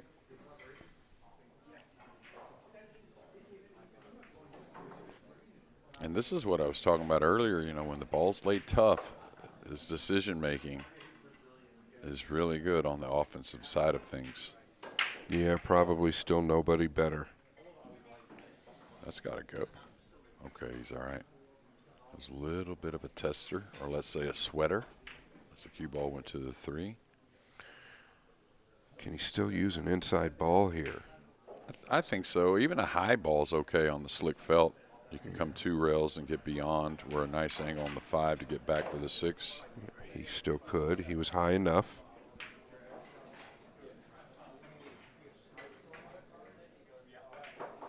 And I'd have to say, even though at one point I don't think Shane was the biggest fan of the tight pocket, to be honest with you. I mean, not saying he feared it or anything like that, but he could really get going on you on the loose table. But just that break was so devastating. But he's, after a few Mosconis and different things, I think he really likes the tighter pockets now. And I think no one has probably dominated on the slick table more than SVB. He's just spent so much time on it in his career, more than anyone ever maybe. Earl used to be pretty darn good on the slick table as well.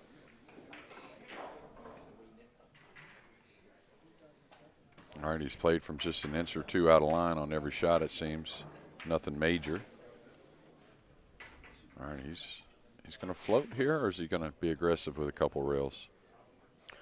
Maybe a couple rails. Well, that's pretty thin. He's going to be okay flirting with the top right.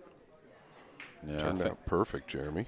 I think backwards and forwards with the cue ball, I think him and Efren have used that type of shot coming off the short cushion, up the long rail, past the side as much as anyone ever. Yeah, he did catch it thinner than he'd have liked, I believe. Almost caught the point in the top right. But he does use that shot, and he will continue forward with a 4-1 lead versus Regalario.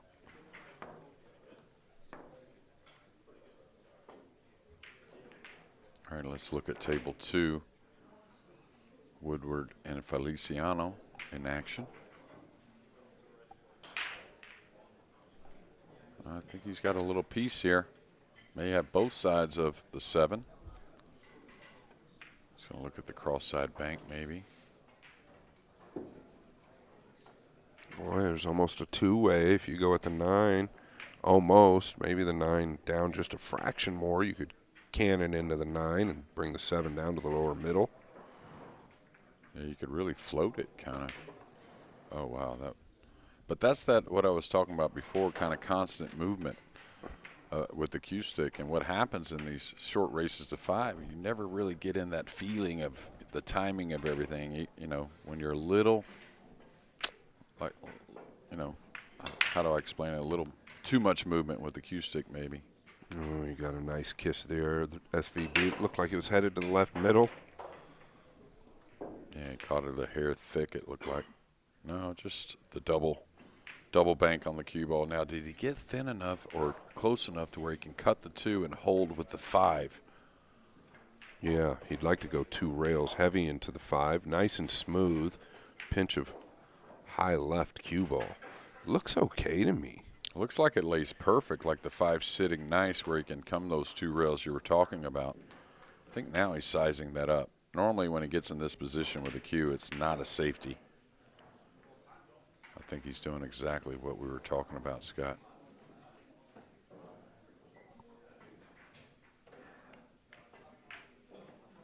He didn't play the 2 rails. He tried to go 1 rail into it. Didn't want to apply side spin. Yeah, and it's easier to miss the ball applying that side spin. That's why. But the only concern with the center English, or maybe he had a tip of left, but not enough. The only concern is you can catch the 5 too thin. Yeah, pretty easy safety here, though, playing the 3 behind that 5, cue ball behind the 6. Skyler did get that 9 ball down. He's up 4-2 now. And good call, Jeremy. I think he's got him welded to the perfect side. Well, Regalario can go to the top. And that's just exactly what I was talking about earlier as far as not taking a shot off. Of course, all the players are going to play the safety, but if you watched him after he hit it, how keen he was that he wanted to hit it as well as possible. And that's why maybe you're the greatest player that's ever played. Yeah, I agree. It's going to spread a little bit. He needs a little help here. May get it. Yeah, he's okay for the meantime. He might get another inning at the table, that's for sure, but I don't know that he'll like it. Yeah, I think Shane the greatest at edging the ball, that him and Earl and Efren, best 3 I've ever seen.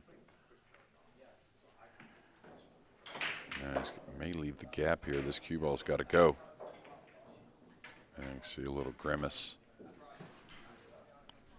I kind of felt like, you know, he shot a little in between there, like didn't really know if he wanted to go all the way down.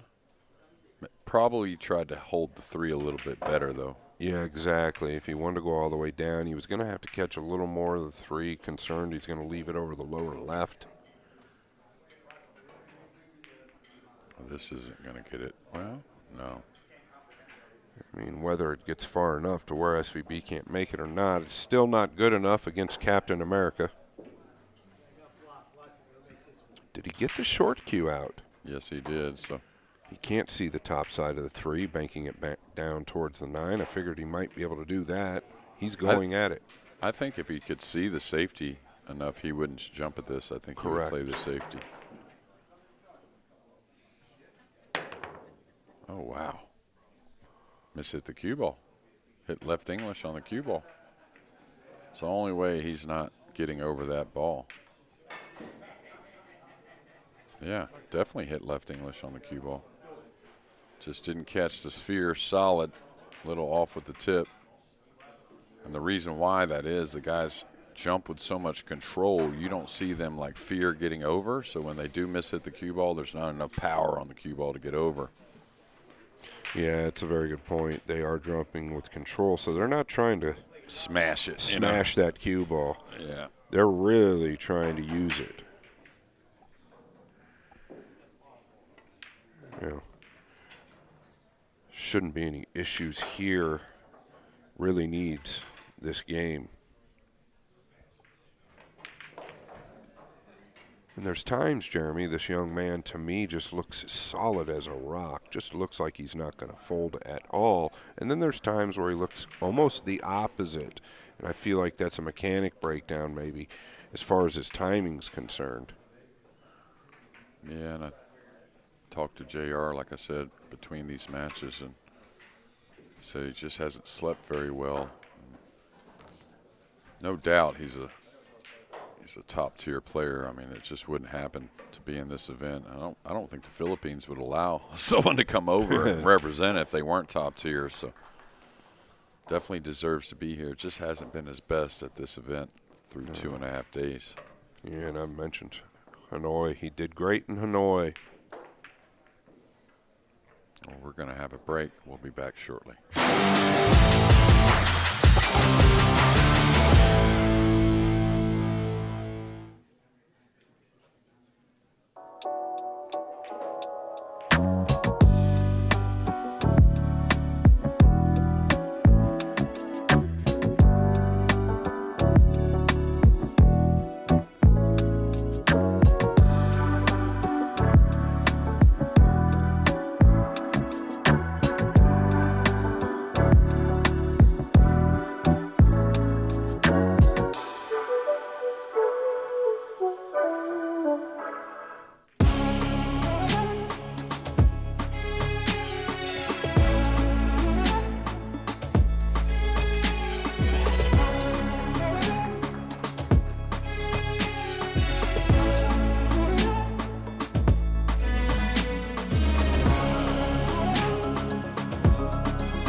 All right, there's SVB 4-2 leading. A rare foul, not getting over the ball on a jump shot, especially one with plenty of space. Bernie to break here in game number 7. Trails 4-2. Skylar Woodward did get that win over Feliciano. So both the Filipinos not having the contest they want at the moment, but things can still change. They got to start here, though.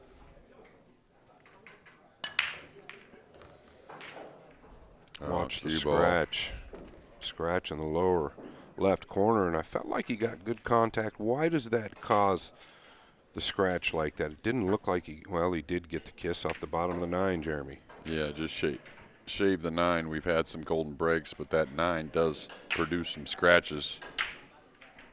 Very smart location, the spot on the table. It has a lot of influence with the pockets with the cue ball and object balls. Wants to go forward here for the 3 in the side.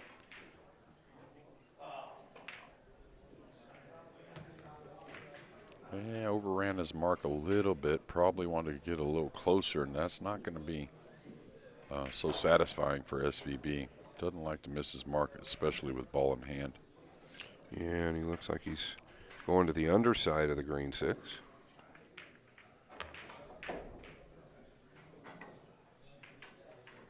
So now he's falling with just a hair of an angle. Can he stun over? The 5 in the side is not that hard. Or is he too straight? I like that shot. I like what you called with the 5 in the side. Yeah, with the 6-7 so handy, right? You just keep it as simple as possible. Definitely lead to one another. Yeah. Less cue ball movement, right, Jeremy? You preach that. If possible. Now he's just going to hold his ball here. I don't think he's going forward here. Maybe. There's a little more angle.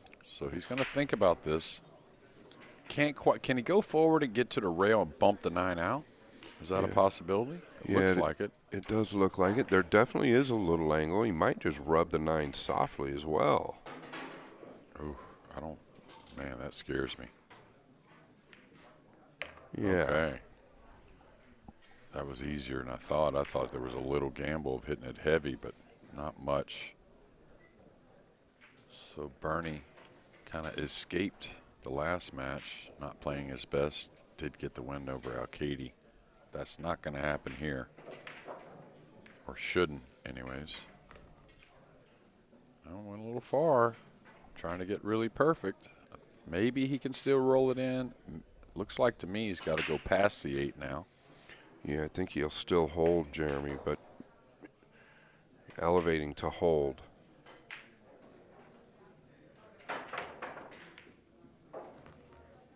Nice shot. Good touch. Wants to get nice and straight on the 9. Come a little past the side. So SVB keeps doing his thing. The American's looking good here at the PLP.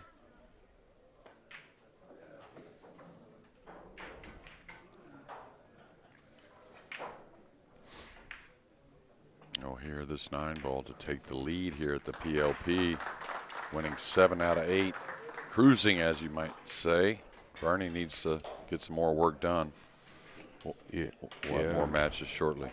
SVB will have 7 points on his own.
Pool players, 6 days, non-stop, 9-ball pool action here at the UK Open.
What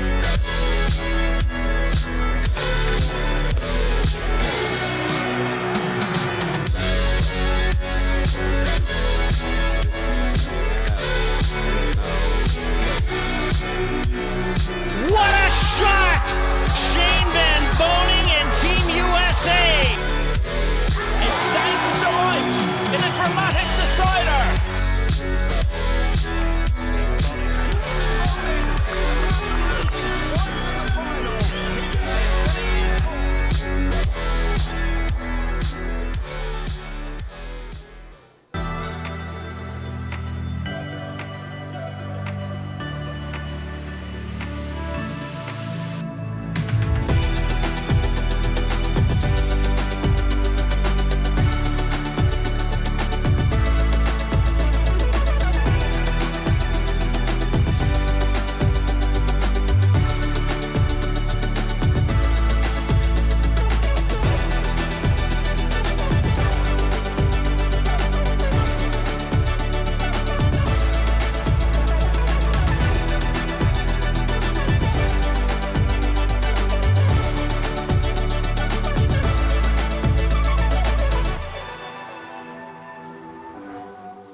There's our room owner and host this week, and a host he's been, giving a few pointers out.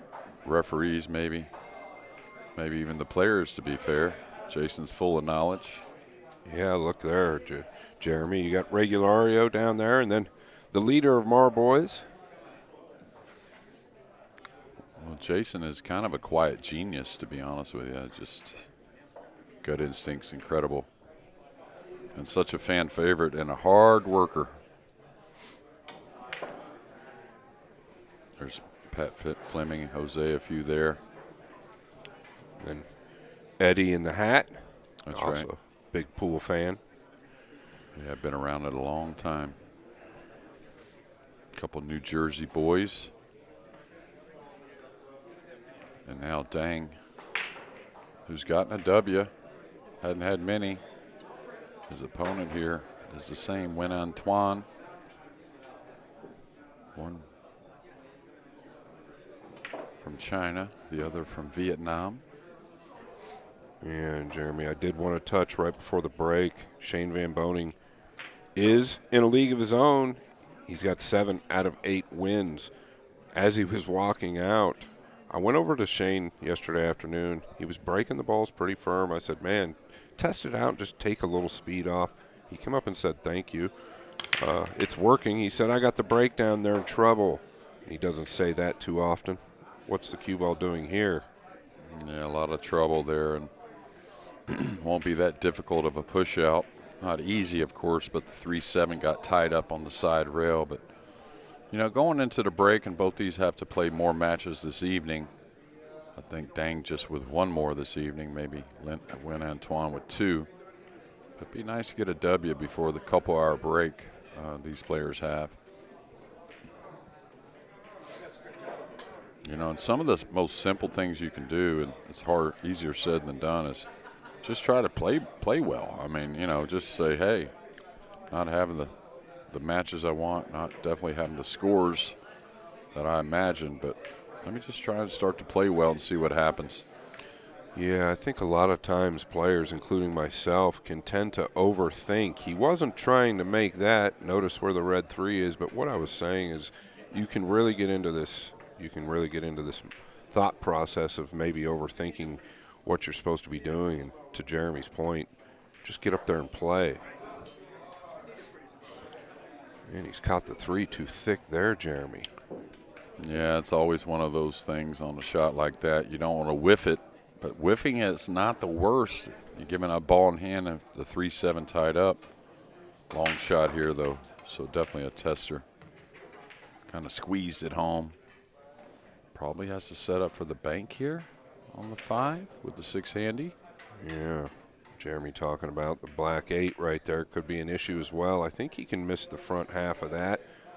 Oh, if he can go 2 rails for the cut on the 5 if he can miss the 8.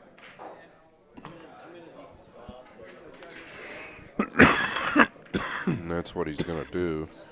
All he's got to do is get this ball down. Maybe a tip of high left. Just come over the top edge of the 7 here. Don't flirt with that ball at all. Just focus on getting this ball down.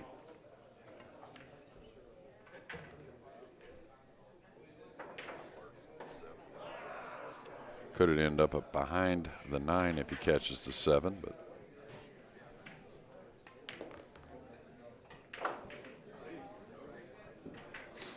You've mentioned it. Oh, go ahead, Jeremy. Go ahead, Scott. You've mentioned it many times. He's loaded with talent. I mean, the stroke is there. He's got a nice long bridge. A little too long maybe at times, but full of talent.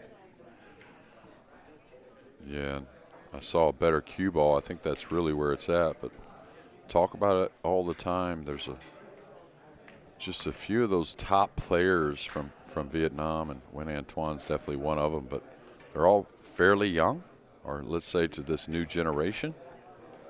Maybe not 20 years old, but still improving themselves, and they just don't have those past kind of Hall of Fame kind of status players to learn from.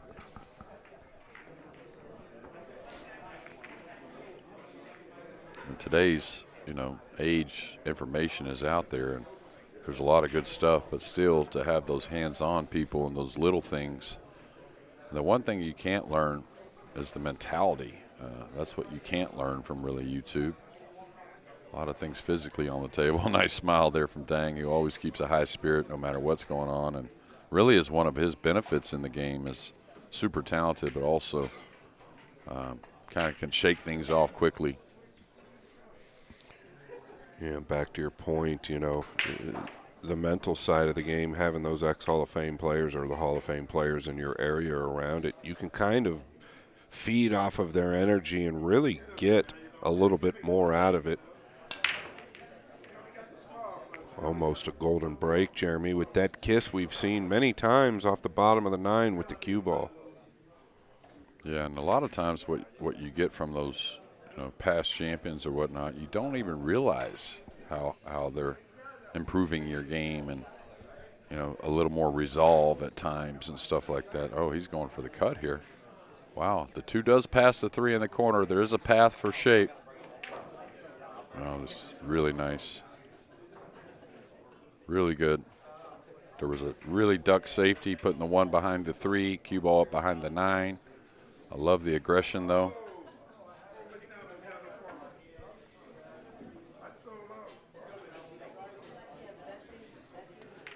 Yeah, he almost looked a little quick on that ball, and he did miss it. I felt like he had to take a little bit more time. He's trying to get some type of rhythm, it looks like to me. Last time he played up here, he was in between a rhythm, it seemed. He was slow, then fast, slow, then fast.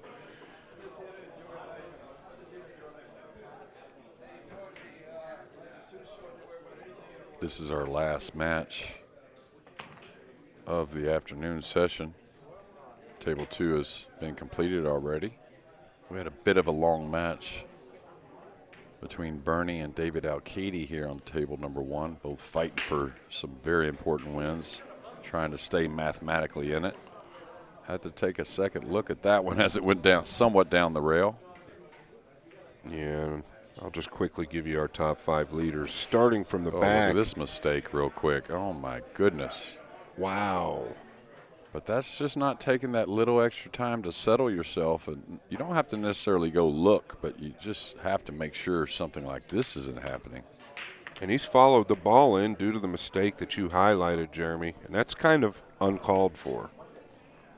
Yeah, well, that's what I was talking about before about SVB not taking a shot off. I mean, I know the 5 wasn't difficult, but it was important not to get straight on the 6. And again, it's not being lazy. It's just more of a training your mind to make sure you're not making a little mistake. And I'm trying Dang didn't come all this way to be lazy, that's for sure. Absolutely, and I'm trying to understand where he was going with the 6 due to the 9 being there. I think you had to roll that ball in and just take the cut on the 7. Well, I think, as lighthearted as I said he is about following a mistake, I think a little frustration set in there, and he just kind of hoped the cue ball cheated the pocket a little bit, and the cue ball hit dead center just like the 6. Well, while we have time, I'll start from the top. Shane Van Boening leading with 7 points out of 8. Filler tied with Zielinski, 6 out of 8. Then you've got Gorst and Copigny tied with 5 out of 7. That's your top 5.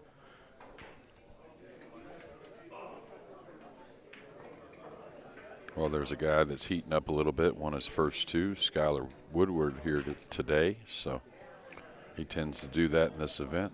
Yeah, and you did mention that yesterday, and he is just outside of the top 5. He's number 6 with 4 out of 8, but he's looking real good. All right, the 1 did kind of spin in that upper corner, put a lot into the rack there.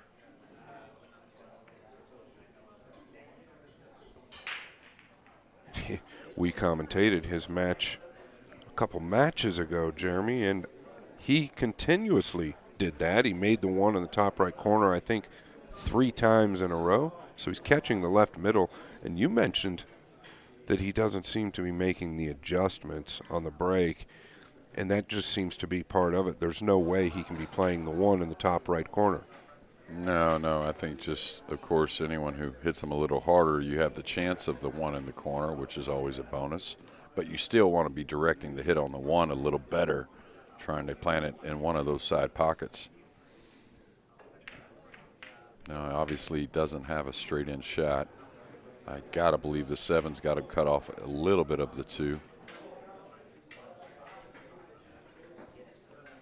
But a lot of it is, for these guys is, I think, the slick table. The slick table, anytime you're not comfortable, it really can take you down a notch or 2 no matter how great you are, just because everything becomes so mental. He's going to need some serious help with the speed here.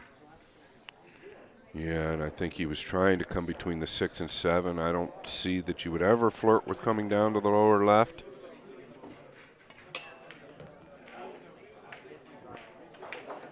Nice shot here.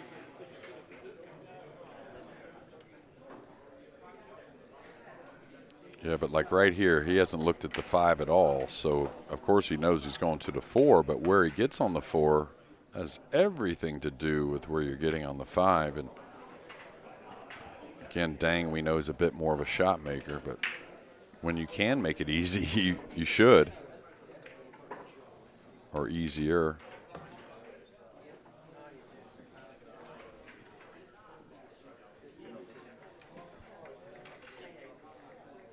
Yeah, he's a little bit over the 9 here. This is that drag shot that FSR is so great at. Handled it well.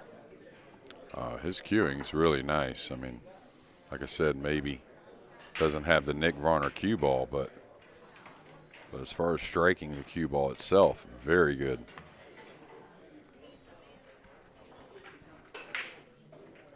There were all kinds of great wins last year, and I wouldn't say Dang's was the best. It's hard to say that because there were so many great ones, but I'll tell you, it's up there.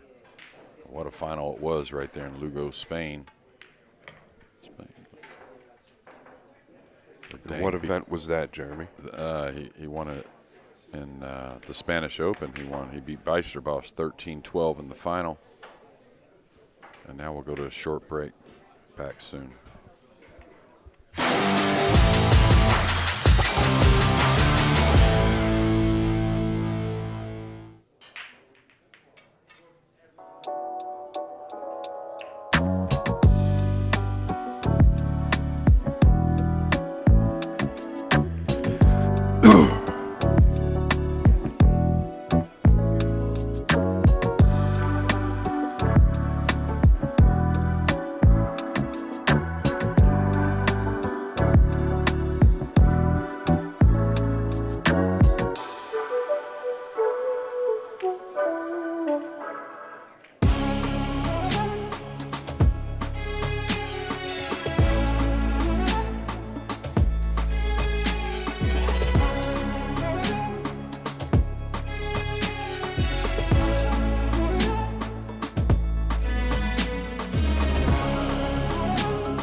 look at Dang here to break the balls in game number 4. Trailing 2 racks to 1 to win Antoine. Both guys need all the W's they can get. One will get one here. Yeah, just again, doesn't seem like a whole lot of purpose on the break. Not to really kind of harp on it, but it's, you know, pretty important. I mean, you know, no matter the rule, the break shot is the first shot and definitely sets the tone and gets most players going. Big shot here coming across the table. Got to get past the pink. That's the problem. Could go too much on you, so it's a real fine line with the cue ball on these tables. SVB having a discussion with Pat Fleming, which I don't know if it's official not yet, but I think the International may be moving this year. He's one of the World Nineball Tour big ranking events. You know, besides the majors, that's got to need some help. Watch out for the 5. Should be good. Yeah, that turned out about as good as it could. And Jeremy, I'll just give us or everybody a quick stat or a quick update. The only match that Nguyen Antoine has won was day 2, and he happened to beat Ko Pin Yi 5-3. And then Dang, the only match he won was on day 2 in the same round, and he beats David Alcaide 5-3. Excuse me, 5-4. So these both players needing this win. One of them will obviously get it. Yeah, and was doing that match. Dang, 2-rail kicked at the 3-ball hill and chopped the 9 in the side from nowhere.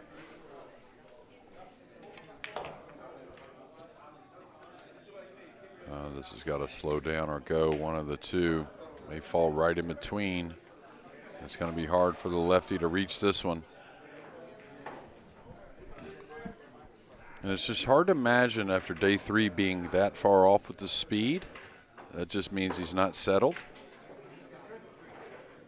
Righty, pretty straight up and down with the cue. Little sidearm with the lefty. Looks Yeah, pretty he looks good with the righty. Yeah, he almost looks better with the righty. I think he's overcut this, and he has. So the nightmares continue for Nguyen Antoine.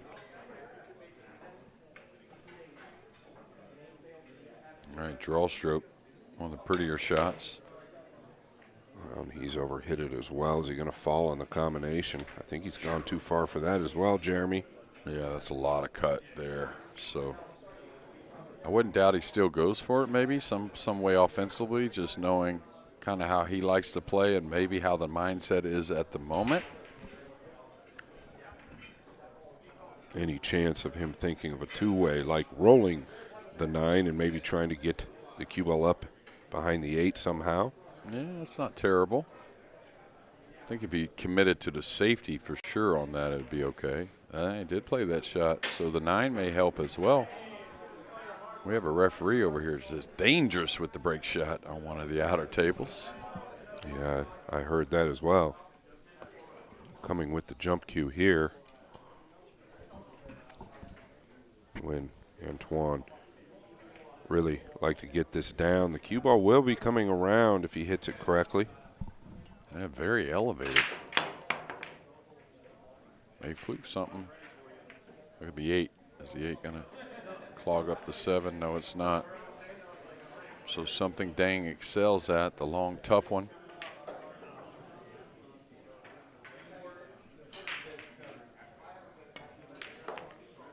Well, no question there. He gets a lot of cue power.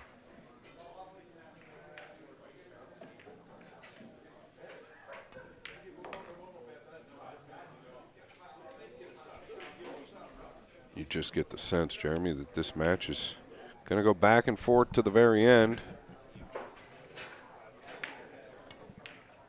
Yeah, nice out there. A couple long ones on the 7 and the 8. Very clean with those, and now 2-2 is our score.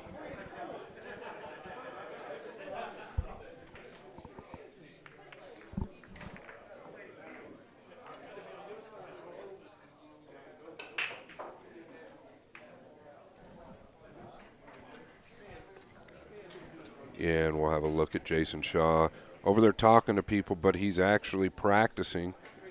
The owner of this room with his wife, Ara Shaw, and her parents, they've been here for 23 years, I believe. He hasn't had a lot of time to practice this week. He's been entertaining. And you want to talk about an entertainer. This man will do it on and off of the table. Probably the best entertainer in the business on the table, Jeremy. Yeah, definitely eagle eye. Saw it last year in Vietnam. Just a huge crowd. Appreciated everything about what he did in that tournament. Little 9-ball action. Little 9-ball action. And it's in. And there goes the one again in the top right. So he has patent pending on that.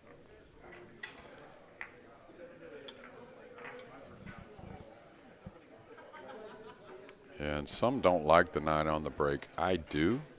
I mean, you know, you don't want it tracking like, but the variety of 9s on the break, and we'll have some tournaments where it hardly happens at all, and then we'll have some where it heats up a bit.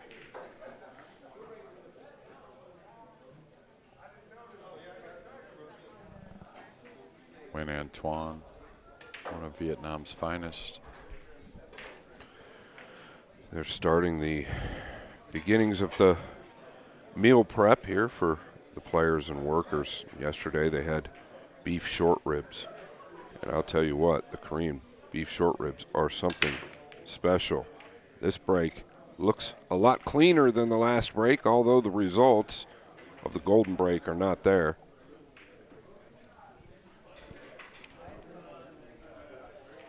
Yeah, but again, just getting down pretty quickly. Oh, this looks okay. But that's what I was talking about before, is like the game's changed. You have to recognize the jump cue just right away when it comes to safety. So I think, you know, the Euros from the Euro Tour itself, you know, played so many matches against each other where they're very capable with the jump cue, so good tactically. So I think they've learned a little bit more and beyond how to defend against the jump cue. Very hard to defend all the time, but it's just about percentages, really. Yeah, I totally agree, Jeremy. And I don't think you'd see too many Euros play that defensive play right there, because they know that that jump cue's coming right back at them. Yeah, a little fortunate with the miss. Did like his chances of making it. All right, he's going to get a shot. He's got to level out. He's going to go into the 7, a little risky with the pink 4 there, but I wouldn't try to do too much besides knock this ball in and take my chances with the cue ball.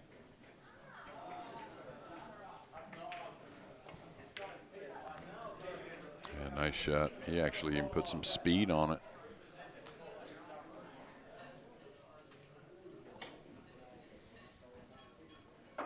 You can probably avoid all the traffic by drawing out.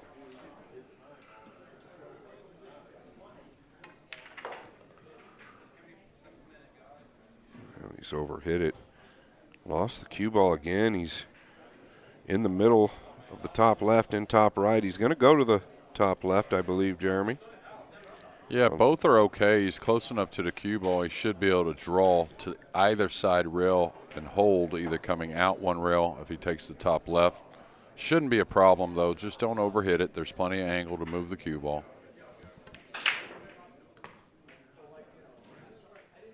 And just a little fearing the speed, maybe. Making sure the draw grabbed. Going with the bridge. You know, and there's a lot of pressure. I mean, you know, these guys, I think even more Nguyen Antoine than maybe Dang. But, you know, he's representing Vietnam here, and this is a big deal. You know, and if you're in Vietnam last year, the interest in pool is very, very high. And, you know, he wants to perform. Now he's gotten awkward for the lefty here, so we'll see. Remember, the 6-ball was it early in this match. He went righty and overcut it. Very similar to this. Yeah, and a lot of the people in Vietnam, you could see from the camera how important pool was. He just got that down, Jeremy. A really nice speed considering how thin that was. Now, he did catch it a little thick, so that helped the speed. Going between the 8 and the side pocket, 2 rails. That's got to go a little bit, not to get awkward. This is awkward. That's why you see him just kind of shrug a little bit at the head of the table. Now, he's got a great high ball stroke, so can normally move it pretty easily with the high ball. A little easier to miss the ball that way, though, and he has. He kind of punched it more. I don't know if that cue ball would have even gotten there. Dang will certainly attack here. He's not going to chip the 8 to the side, to the top rail, or the bottom rail, rather. Watch out for the scratch up in the corner also. It's real close. Well, if you play that ball, you typically don't want to overcut it. You want to undercut it. The reason I say that is you want that ball to end, the 8 to end on this bottom rail. If you hit it short, you're okay. He's hit it long. Dang with another opportunity at the 8. Well, we always talk about the comparisons in pool and golf. And the difference in golf, when you hit a bad one, you get to walk 5 or 6 minutes, shake it off. You know, the body gets to breathe a little bit. In pool, you're a lot of times right back up there after making a big mistake, and it's hard not to let it affect you. And I'll tell you, these guys are kind of having troubles here in game number 6. And it seems to be the story when somebody misses a 9 or an 8 and it lands funny, it snowballs. And it's definitely snowing here in Connecticut on table 1. For what looks like a commanding lead in this match, the way the play has been. When Antoine will take a 4-2 lead, we'll take a break, be back shortly.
All right, we're back. Day 3 of the PLP right here in West Haven, Connecticut. US 1 Billiards, Jason and Ouschan's pool room.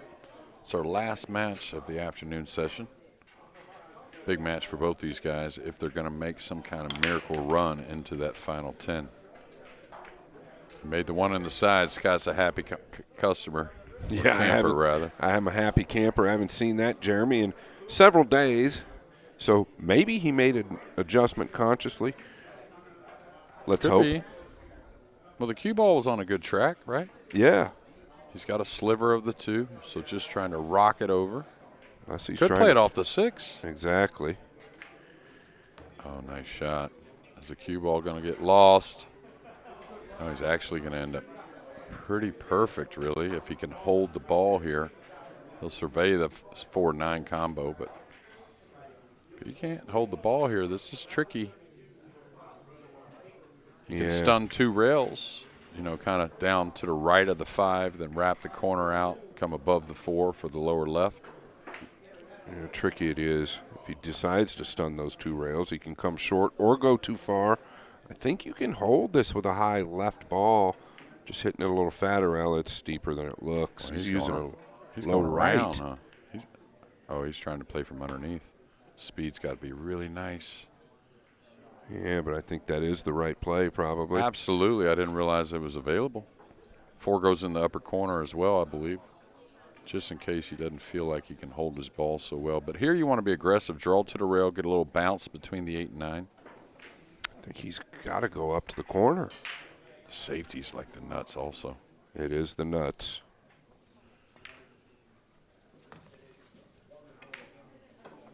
Yeah. And, we're here to tell you what we see. And I see Win Antoine that hasn't given up. And I don't want to say Dang has, but I feel like he's a little gutted at the moment. That's what I'm seeing on the table from Dang. Like shooting to see if he can get something going, but maybe not putting in maximum effort every shot. But I think Twan still is. He's just giving it all he's got. Yeah, and you could see that in day 1 with him. I think he was trailing a couple of matches pretty heavily at one time, and it just looked like he had that fight in him. You see it in his face. You don't even see a lot of emotion from him, but it just looks like a pure warrior to me. Yeah, and what would be a really nice clearance here, a nice 2-ball cut back out of the corner off the 6, a couple nice position plays. Don't take your eye off this 8, though. Yeah, there you have it. It's going to be the 9 in the side for Win Antoine and a W for our last match of the afternoon session. Yeah, Antoine has 2 wins now. Dang only still with 1. So still a lot of work for both these young men, but a lot of work for many here at the PLP. Yeah, and we got tons more later tonight. All this will start at 5:30. We'll get a look at those matches.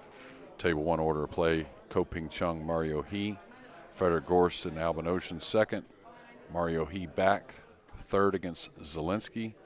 Pin-Chung back at it against Alcaide. Alcaide just looking for 1 W.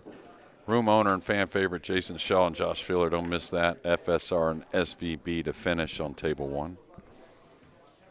And table 2, Jason Shaw and Ko-Ping-Yi, FSR and Alcaide. Ko-Ping-Yi and Skylar Woodward. Woodward having a good day 3. Feliciano still looking for some W's with Dang, Albin Ouschan and Win Antoine. And Frederick Gorst and Bernie Regalario to finish on day 2. So join us at 5:30 Eastern from US 1 Billiards and the Premier League pool. Thank you very much.